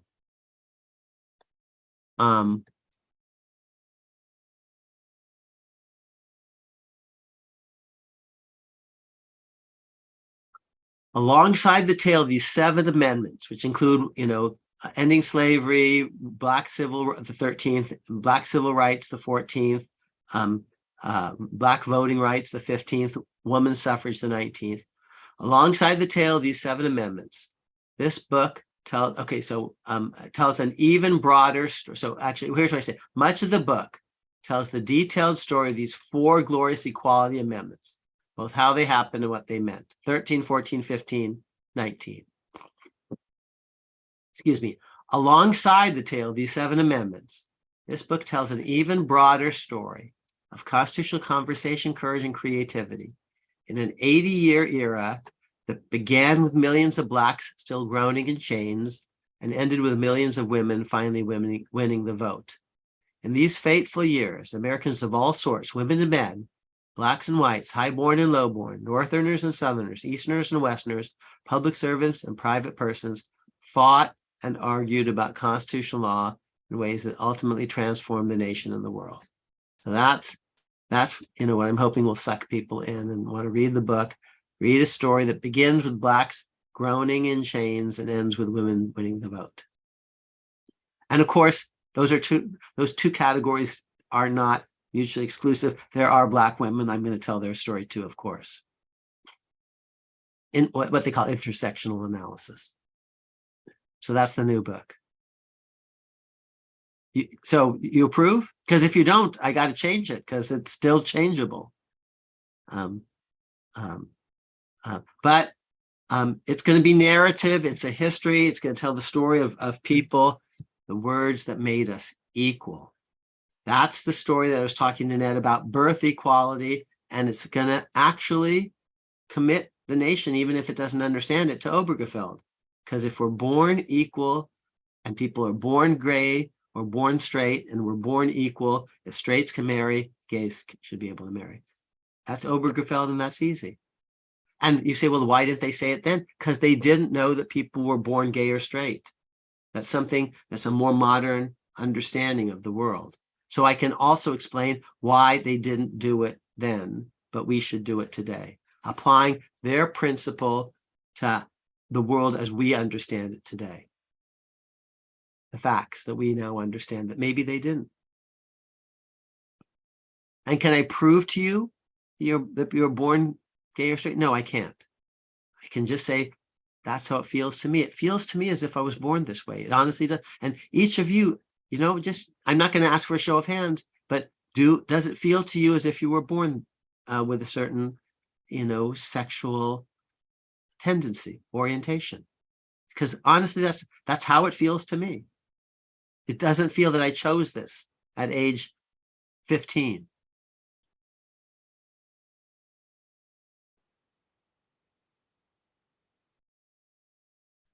Professor Amar, I wanted to ask you, now that we're in a small and intimate session, I wanted to ask you about common good constitutionalism and why, everybody robustly criticizes it. Do you think it's, so maybe again, for like a multi-part question, do you think it's fair to equate common good constitutionalism with living constitutionalism?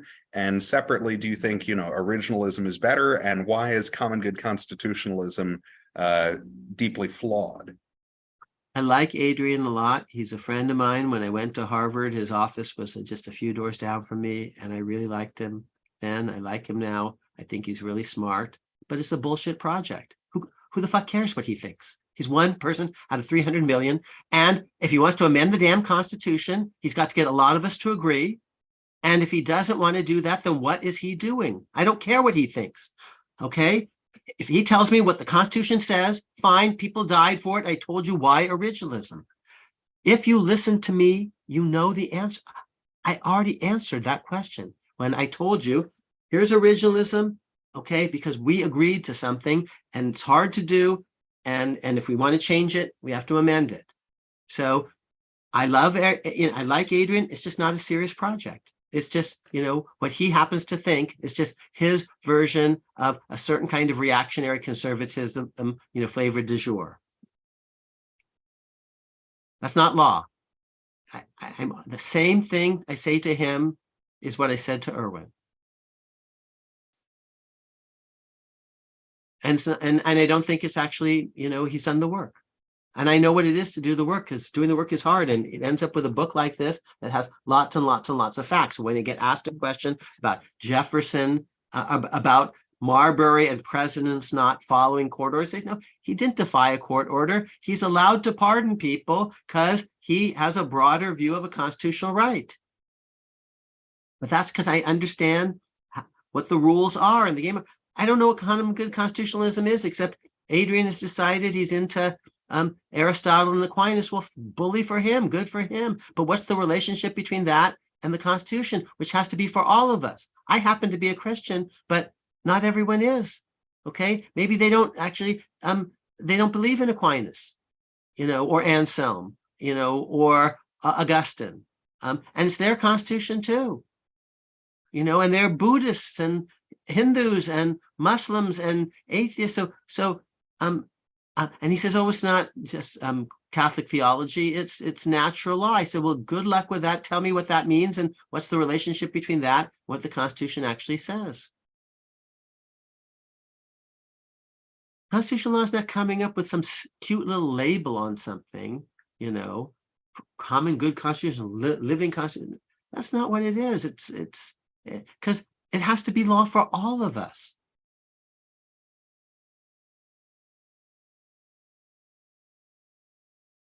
Great. Thank you for that answer. I'm not going to read Adrian's book. Life is too short. I'd rather reread Lincoln for the 5th time, the 8th time, because he's Abraham Lincoln. And Adrian has written a lot of not great pieces about Carl Schmitt, stuff with Eric Posner. This is crap. Carl Schmitt's a Nazi. Why is he some great model for me to spend my time actually thinking about?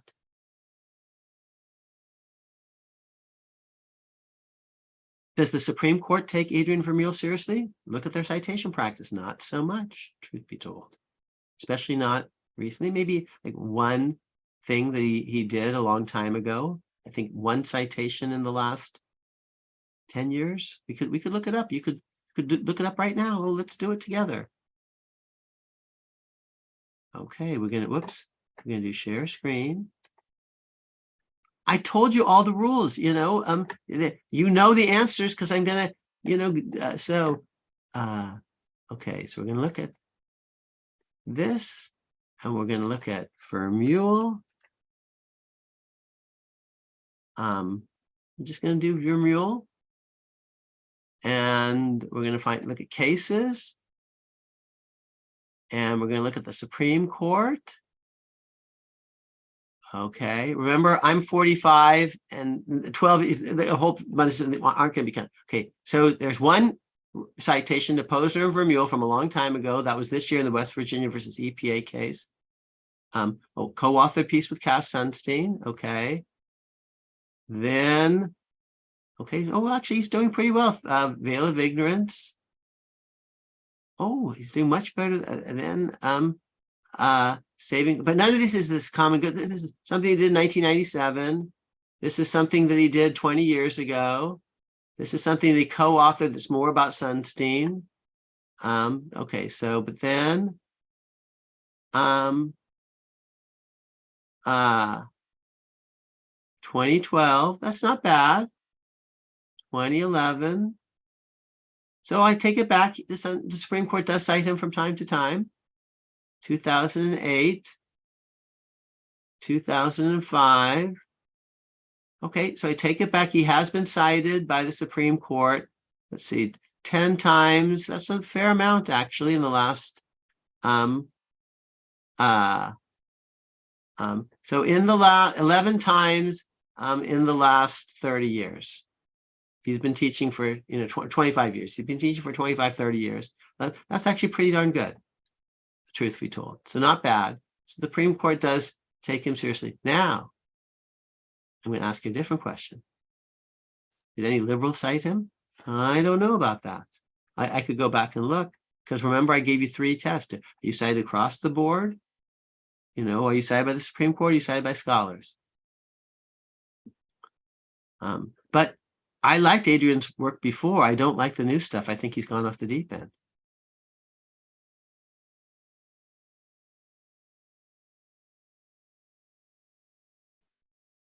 Jack? Yeah, I had a couple questions. One is about you referred to Lincoln saying fourscore and such years ago. So I'm assuming that goes back to 1776. Correct. And the argument is going to be that that somehow the preamble to the Declaration invests the Constitution with some kind of like guiding hermeneutic principle, Yes. and like what the argument would be, because it can't be that Lincoln said it because he's a president, but what the argument would be for that actually being something we should hold to. And I have a couple other questions. One is, Well, hold on, because I'm old and I can't remember three things. Okay. Let's start with that one. So it's a very good question. Let's take a look at what I say in the opening chapter, because you're asking a really good question that deserves an originalist answer. Whoops, that's the wrong one. Okay.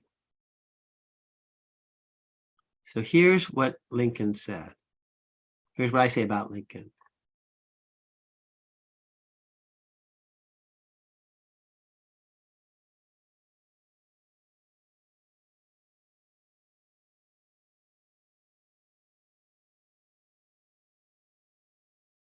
The Declaration, as Lincoln saw things, defined America's key creed, its central proposition, namely that all men are created equal.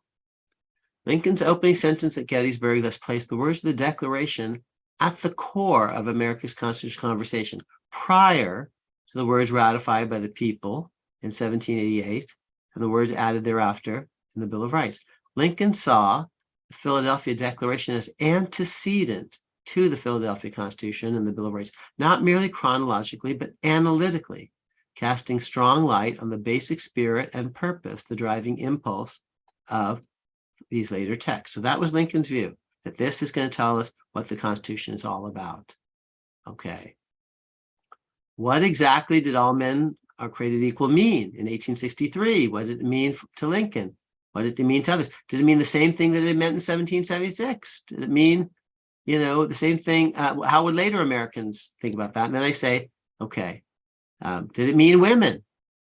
All men are created equal. These and closely related questions form the spine of this book. So I'm going to talk a lot about this in the book. Okay, so let's look at the following page. As we shall see in early chapters, the road to Gettysburg, Lincoln did not conjure up his grand vision out of thin air. Great as he was, he had precursors on whom he built both consciously and unconsciously.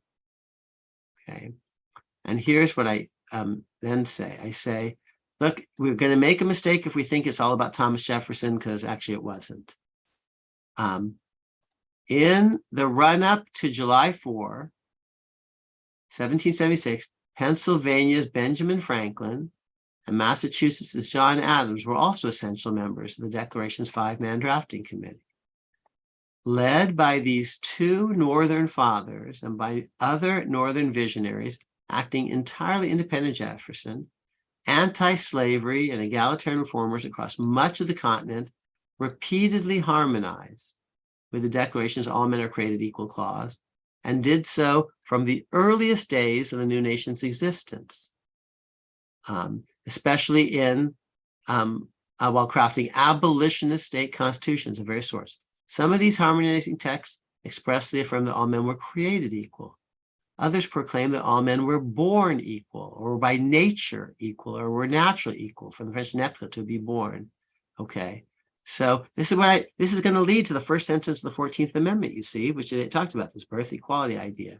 Okay, so in the summer of 1776, while the ink on Benjamin Franklin's signature was still on the parchment was still drying, here's what the Pennsylvania Convention comes up with a constitution. Here's what it says.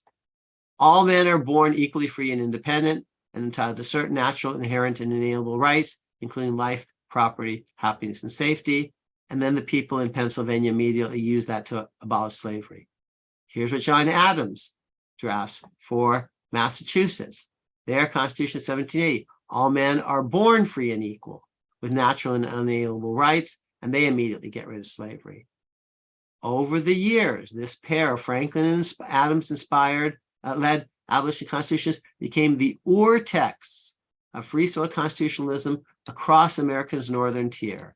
So then I say Pennsylvania repeated its language. More than half a dozen other free soil states echoed it verbatim or virtually verbatim. Vermont, New Hampshire, Ohio, Indiana, Illinois, Maine, Wisconsin. And here are 3 more states that said almost the same thing: New Jersey, California, Ohio. Now, other states follow Massachusetts. That's Iowa and Kansas. Then there's Indiana. There's New York. Here's what Rhode Island did. In sum, long before Lincoln reached Gettysburg, more than 3/4 of the free states, the new nation, in their organic constitutions or landmark abolitionist legislation, harmonized with the Declaration's all men are created equal clause and its adjacent unalienable rights language. Well, that's interesting. And I told you, you have to pay attention to states, especially when thinking about unenumerated rights. So Lincoln's not making stuff up. He's channeling state constitutions that are building on the Declaration, but not on Jefferson, but on Adams and Franklin. And we make a big mistake. What I say in this book is the biggest mistake is we think the Declaration is all about Jefferson. It's not. Now, I just told you something really significant. I did not understand this a year ago. I understand it with distinctive clarity now because I've done work. And this is what Adrian Vermeule is not doing, is work. Okay, he's just, or if he's reading stuff, he's reading Aquinas and Anselm and Augustine, and that's not our Constitution, you see. And life is too short, and I'm not going to read that stuff, at least in connection with my day job, as opposed to the fact that I also happen to be Christian. Might be interesting for that, but he's trying to make it law, and it's not constitutional law. It's theology. And America's not a theocracy. And that's what I said to Guise when he asked me about Kennedy and the Kennedy case and religion in public schools. You had 2 more questions. Well, yeah, well, that what you just said kind of provokes like an immediate follow-up question, which is that if we're using that phrase, you know, life, liberty, and property create equal, endowed with equal rights by their creator, isn't that injecting a kind of, certainly not like a Catholic Thomas Aquinas natural law, but it's something that sounds kind of like a natural law into our Constitution. And there was at least a remnant of that kind of thinking from the Puritans and Calvinism. Maybe I don't know. Maybe a little bit. Okay, so fine. But we can easily secularize it by saying, you know, everyone has basic human dignity. I'm not agreeing to the Trinity. I'm not agreeing to. I mean, I happen to, you know, be a Christian, but to Jesus's divinity. And there are very few, you know, complicated theological propositions about con and transubstantiation and angels and pinheads and cherubim and seraphim and all the rest that I'm agreeing to. If I just said, well, people are equal. They're by nature equal, but they're born equal. We could say they're created equal. Sure. And I guess then my second question had to do with how do we think about some of these, you know, you talk about equality of birth, and how do we think of that in terms of some of the family rights cases that the Supreme Court has decided, like Pierce, the Society of Sisters, where sort of the parents are entitled to have some, by virtue of the child's birth under them, that they're allowed to control its education. No, that's not why. Pierce is a pretty easy case if you just do accounting analysis, and you can say when a whole bunch of states recognize a right, at a certain point, it becomes a privilege or immunity to national citizenship. And most states generally recognize the rights of parents to raise their children. So it's counting. So then, I guess then there's something interesting there because and hold on, but Pierce in particular is, today we'd call it a First Amendment case. You have a right to learn a language. You have a right to teach language. Government can't be in the business of telling people, as a matter of just expression law, that they can't speak certain languages. Freedom of speech, freedom of speak German. That's Pierce versus society. That's Meyer versus Nebraska, and Pierce versus Society of Sisters. Freedom to actually go to a school that of your choice. Today we call that the First Amendment in the corporation. Liberals agree with it. So if you read the Griswold case, Griswold takes Pierce and Myers and turns them into First Amendment incorporation cases. Yeah, but so I guess one thing that's interesting there is that if we're thinking of the Constitution as sort of like universal equal rights, but then isn't there also a bit of a tension if on your model, the rights that are adopted that are given to everyone equally just by virtue of their birth, that there's no discrimination by how you're born or what characteristics you're born with. Yeah. But yet those rights, the fact that they're developed and recognized by states and then become something that become rights for us all, like you mentioned with Obergefell, wouldn't it be an issue now just because so many states have recognized it, Congress has recognized it? Doesn't that kind of two different reasons for Obergefell? They're independent. One, it says equal, that's it. Gays are equal to straights. Done. Second, even if that weren't true, at a certain point when enough states recognize a certain kind of right, it becomes a national right. Yeah, that's what I was going off of. Right, but I don't need that for Obergefell. Okay, but doesn't that in a interesting way make the rights that we're recognizing kind of dependent on our particularities of I guess of our culture? The Constitution is designed for our culture. That's true. It's not designed for necessarily. We like the Australians, but maybe they do things differently. You know what I actually say in the book? I have all these cartoons, and I'll show you a cartoon or two. This my friend from Australia will laugh at this. So here's the book. That's my friend Lynn Miranda there. Hold on. So the book. Now I have all these pictures.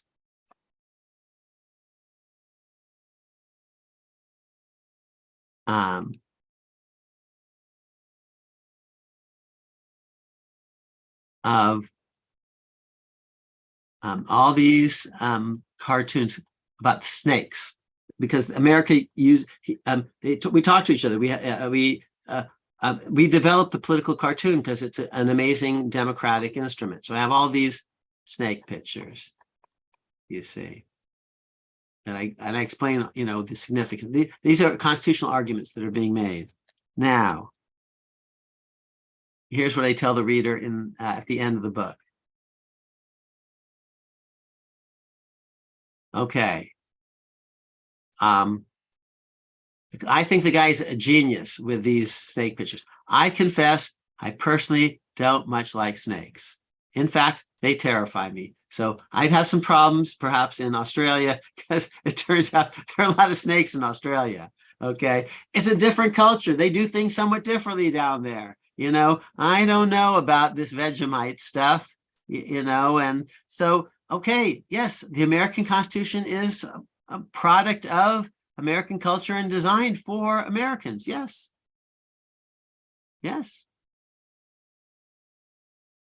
We're a kind of people that believes in birth equality. The Brits don't fully believe that because they've got a nitwit, in my view, named Charles, who's governing other people just because he happened to be born first and born male.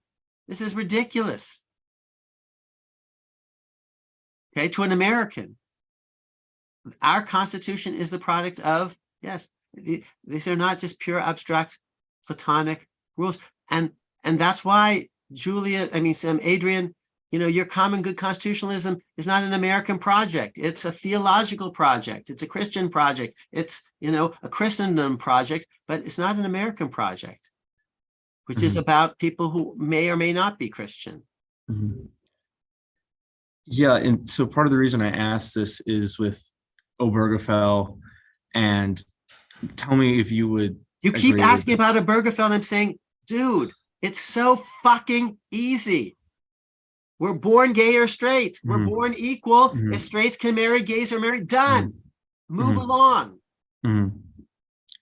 Yes, but I guess the question I was going to ask about that was that would you say that we have the institution of marriage and we Let me just ask you, honestly, I'm going to ask you a question. We're friends now. We're not recording this anymore. What Mhm. religion are you? Oh, I'm a Christian. Are you Catholic? No. Okay, because like Catholics, some of them don't get it, but this is just logic. We're born gay or straight. Constitution says, how you're born shouldn't, determine your rights. If straights can marry, that's government. Government's creating these rules. It's not whether church recognizes the marriage. It's government rule. You know what marriage law is actually about? Because I've been married for 33 years. Mhm. It's about your taxes and your and your healthcare plans and all that stuff. This is all about government benefits and government obligations. That's what it's about. And if government is going to say straights can marry, it has to be able to say gays can marry. That's Obergefell done. It's a syllogism. Okay. And the only thing you could actually say is we're not born gay or straight, which you could say. But other than that, it's just simply logical syllogism. And we have to talk about something. I know I'm cutting you off because we don't have a lot of time, but there's nothing more to talk about in logic. I could, that wasn't the question I was going to ask. Okay. But But I you could, keep we on, can move but on. why do we keep why Obergefell is so damn easy? Well, I guess the question I was interested in is what I was talking about with the kind of balance between the universal aspirations and the particular, because what I was going to say is would you accept the idea that we have the institution of marriage, we define it as two people, but then once we define it that way, we have to open it to all combinations of people. Well, it doesn't have to be three people, you see, because the 2-3 distinction is not a birth-based distinction. Yeah, exactly. That's exactly where I was going. Oh, right. So there's no Yeah. right to polygamy Yeah. or polyandry or Bob and Carol and Ted and Alice because that's not birth-based. Now Yeah. you see how easy it is if you say, oh, birth distinctions are different from everything else. The 2-3 distinction is permissible. Mhm. Yes, but not. Here's the second way to do Obergefell, which is the Bostock way. Okay, if John can, if Pat can marry Jane, if Pat is Patrick, why can't Pat marry Jane if Pat is Patricia? That's distinguishing between two Pats, one of whom is male and one of whom is female, and that's birth-based, that's sex-based. So whether I do it the sex-based way or we're born gay or straight, yes. Obergefell is doubly easy on equality grounds.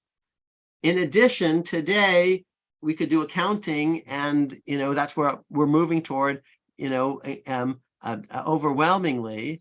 But none of that gets you polygamy because no state is doing it, and people aren't born polygamists, or at least we've seen people aren't self-reporting that they're born polygamists. And it's not based on male versus female or gay versus straight, which are seen as inborn. And if you count states, you're zero. So honestly, Obergefell should be the easiest case imaginable if we're playing by rules. Professor, sorry, Professor. Yeah, thank you so much for giving lecture. Professor, I am a LM student. So I just had my undergraduate study in China, and then I come here. I'm considering applying for the 3-year JD program because I'd like to work here in the United States. But I know that it because everybody has a JD here, and LM is kind of a weird, extraordinary. Yeah. I really want to do like constitutional law, or administrative law, those kind of either in practice or do research is both okay for me. But for practice, there are very few, law firms that do, especially big law firms, like do those constitutional law, administrative law things, right? So I just wonder, do you have any advice on if I want to practice and especially in constitutional law, administrative law, do you have any advice on what kind of job should I, because yeah, I'm also not a citizen. So as a foreigner, I know, do you have any advice? Thank you. So first, welcome to the United States. We're so Thank you. glad that you're here. Second, I teach only foreign LLMs at Columbia every Tuesday at basic intro class to constitutional law. And you're right. With the LLM, they can sit for the New York bar and they can be hired by Cravath or Sullivan Cromwell, but it is a different sort of thing than if they have an American JD. And if you want to fully, I think, be the most effective participant in the American legal system imaginable, I do think LLM is not as strong as JD. Yeah, I agree with you. You're right. You're not hallucinating. And so someone like Yochai Benkler actually does law in Israel, but he decides instead to start again and do a 3-year JD at Harvard. And I think that was a smart move that he made. So you might want to ask him, actually. who, like Yochai Benkler. He goes to Harvard, clerks for Stephen Breyer. He's now on the Harvard faculty, but he actually studied law first in Israel. And decided not to do a mere LLM, but do the full JD. I think the biggest issue of all, you're right, is can you get citizenship? Because if you can't, that's going to limit your prospects in certain respects. You might be able to, if you get hired by a firm that then sponsors you for a certain kind of green card and citizenship.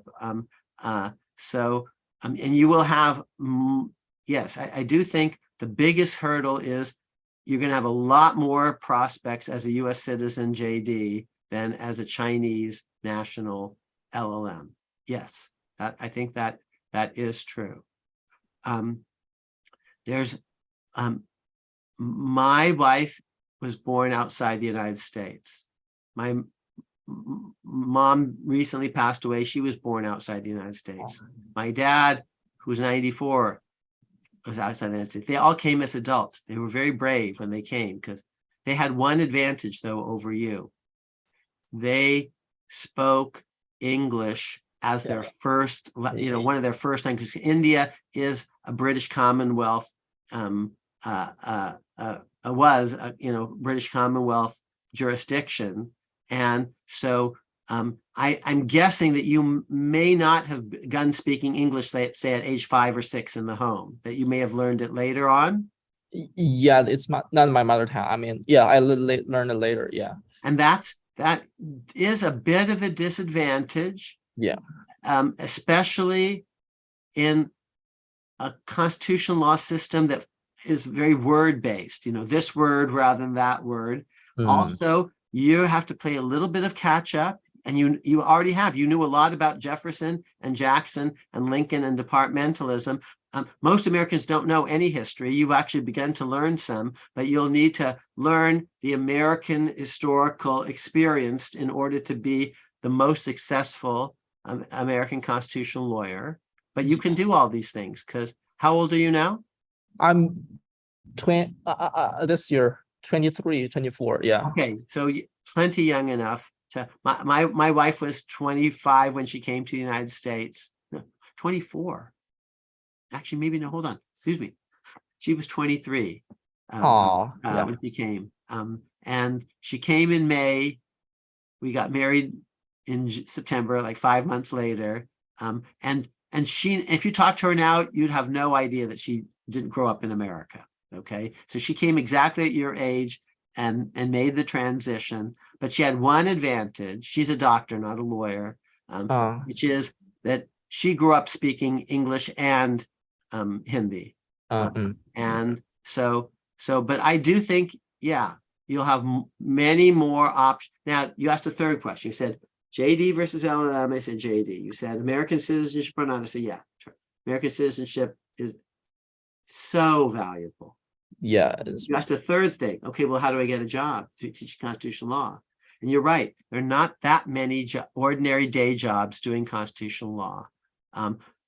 There are parts in constitutional law. So there's some people, they just do reproductive rights in practice, or they just do racial equality issues, or they just do LGBT things, or they just do voting rights issues, or there are just prosecutors doing criminal procedure or public defenders doing criminal procedure. There are not very many jobs where you do the whole range of constitutional law. Maybe you get a job, but there are very few. The Solicitor General's Office of the United States, or the Office of Legal Counsel. Those are very, very selective jobs. I'm lucky. I get paid to do this every day, but there are not very many jobs of that sort. So yes, there probably are more jobs doing administrative law of certain sorts. A lot of law firms in DC do a lot of administrative law, regulatory practice in Washington, DC. But yes, one genuinely, I believe that people need to know constitutional law just because they're citizens, and we pick presidents every 4 years, and you need to know what a president is supposed to do and not do. So I think all citizens need to know constitutional law, but getting paid to do constitutional law, you're right. They're not lots of jobs that are easy and obviously out there. Now, one final advantage that you might have, maybe a firm that wants to do a lot of business in China is going to want to have you because you know a lot about America and you know some stuff about China, and you're going to be able to help do deals involving Chinese business. And that's an advantage that you have that other people don't have. Yeah. Yeah. Thank you so much. Well, yeah, perhaps maybe, I mean, like for law, I mean, practice and research is like kind of a inextricable, is that word, kind of that, right? Yeah, so because, you know, a lot of legal philosophers, you know, great legal philosopher like H.L.A. Hart, or, you know, even Ronald Dworkin, you know, they once practiced, and then they figure out, okay, I prefer do research, so then they switch to research. Oh yeah, no, law professor job it's a great job. They're not very, it's hard to get. Yeah, it's so hard to get. It's a spectacular job. I don't take it for granted that every day I get to do this thing. And I actually get paid to do it, but I would pay to do it. And now, truthfully, if I had to, I could pay to do it, because it turns out that my family has done well financially in the United States, and I've inherited some. So I'm not doing this every day because I need the job. I need the paycheck. I'm doing it because I love reading and writing and thinking and teaching about American constitutional law. It's really a great thing to be able to do. But these are hard jobs to get, truthfully. But you have one advantage, which is you know something about another system, a billion people, with a great civilization, and you know much more about that than most of the rest of us. And that can be an advantage if you figure out how to, you know, what position, what job might actually value that, in addition to the fact that you know all this American stuff that you're learning. Yeah. Okay. Thank you so much, Professor. Good luck, and welcome to the United States. We're very grateful that you're here. Thank you. Thank you so much.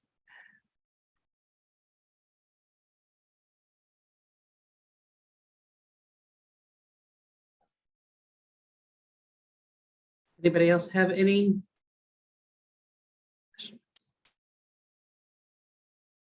All right. Well, those of you who are left, oh, Nitin, you got your hand up. Is that a question or a?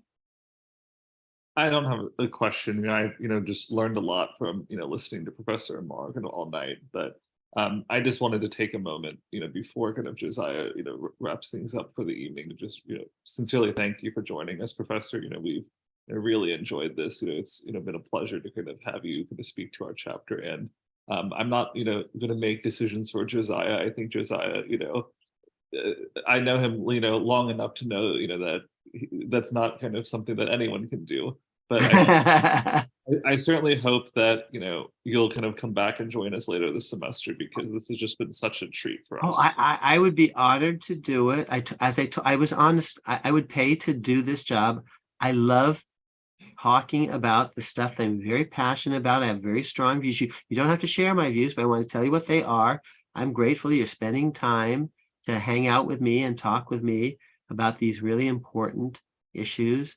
It's a great life to be able to be a teacher, to spend your life, with students who are idealistic and open-minded and will be doing great things in the world. 4 of my former students are senators of the United States today.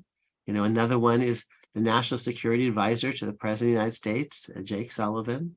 The 4 students are Cory Booker, Chris Coons, Josh Hawley, and Michael Bennett. So thank you for you're spending your time with me, and I'm grateful. And it's what I just love doing. And I've honestly tried, I might have failed, to tell you in general what I think the Constitution says rather than what my personal views are about this or that or the other thing.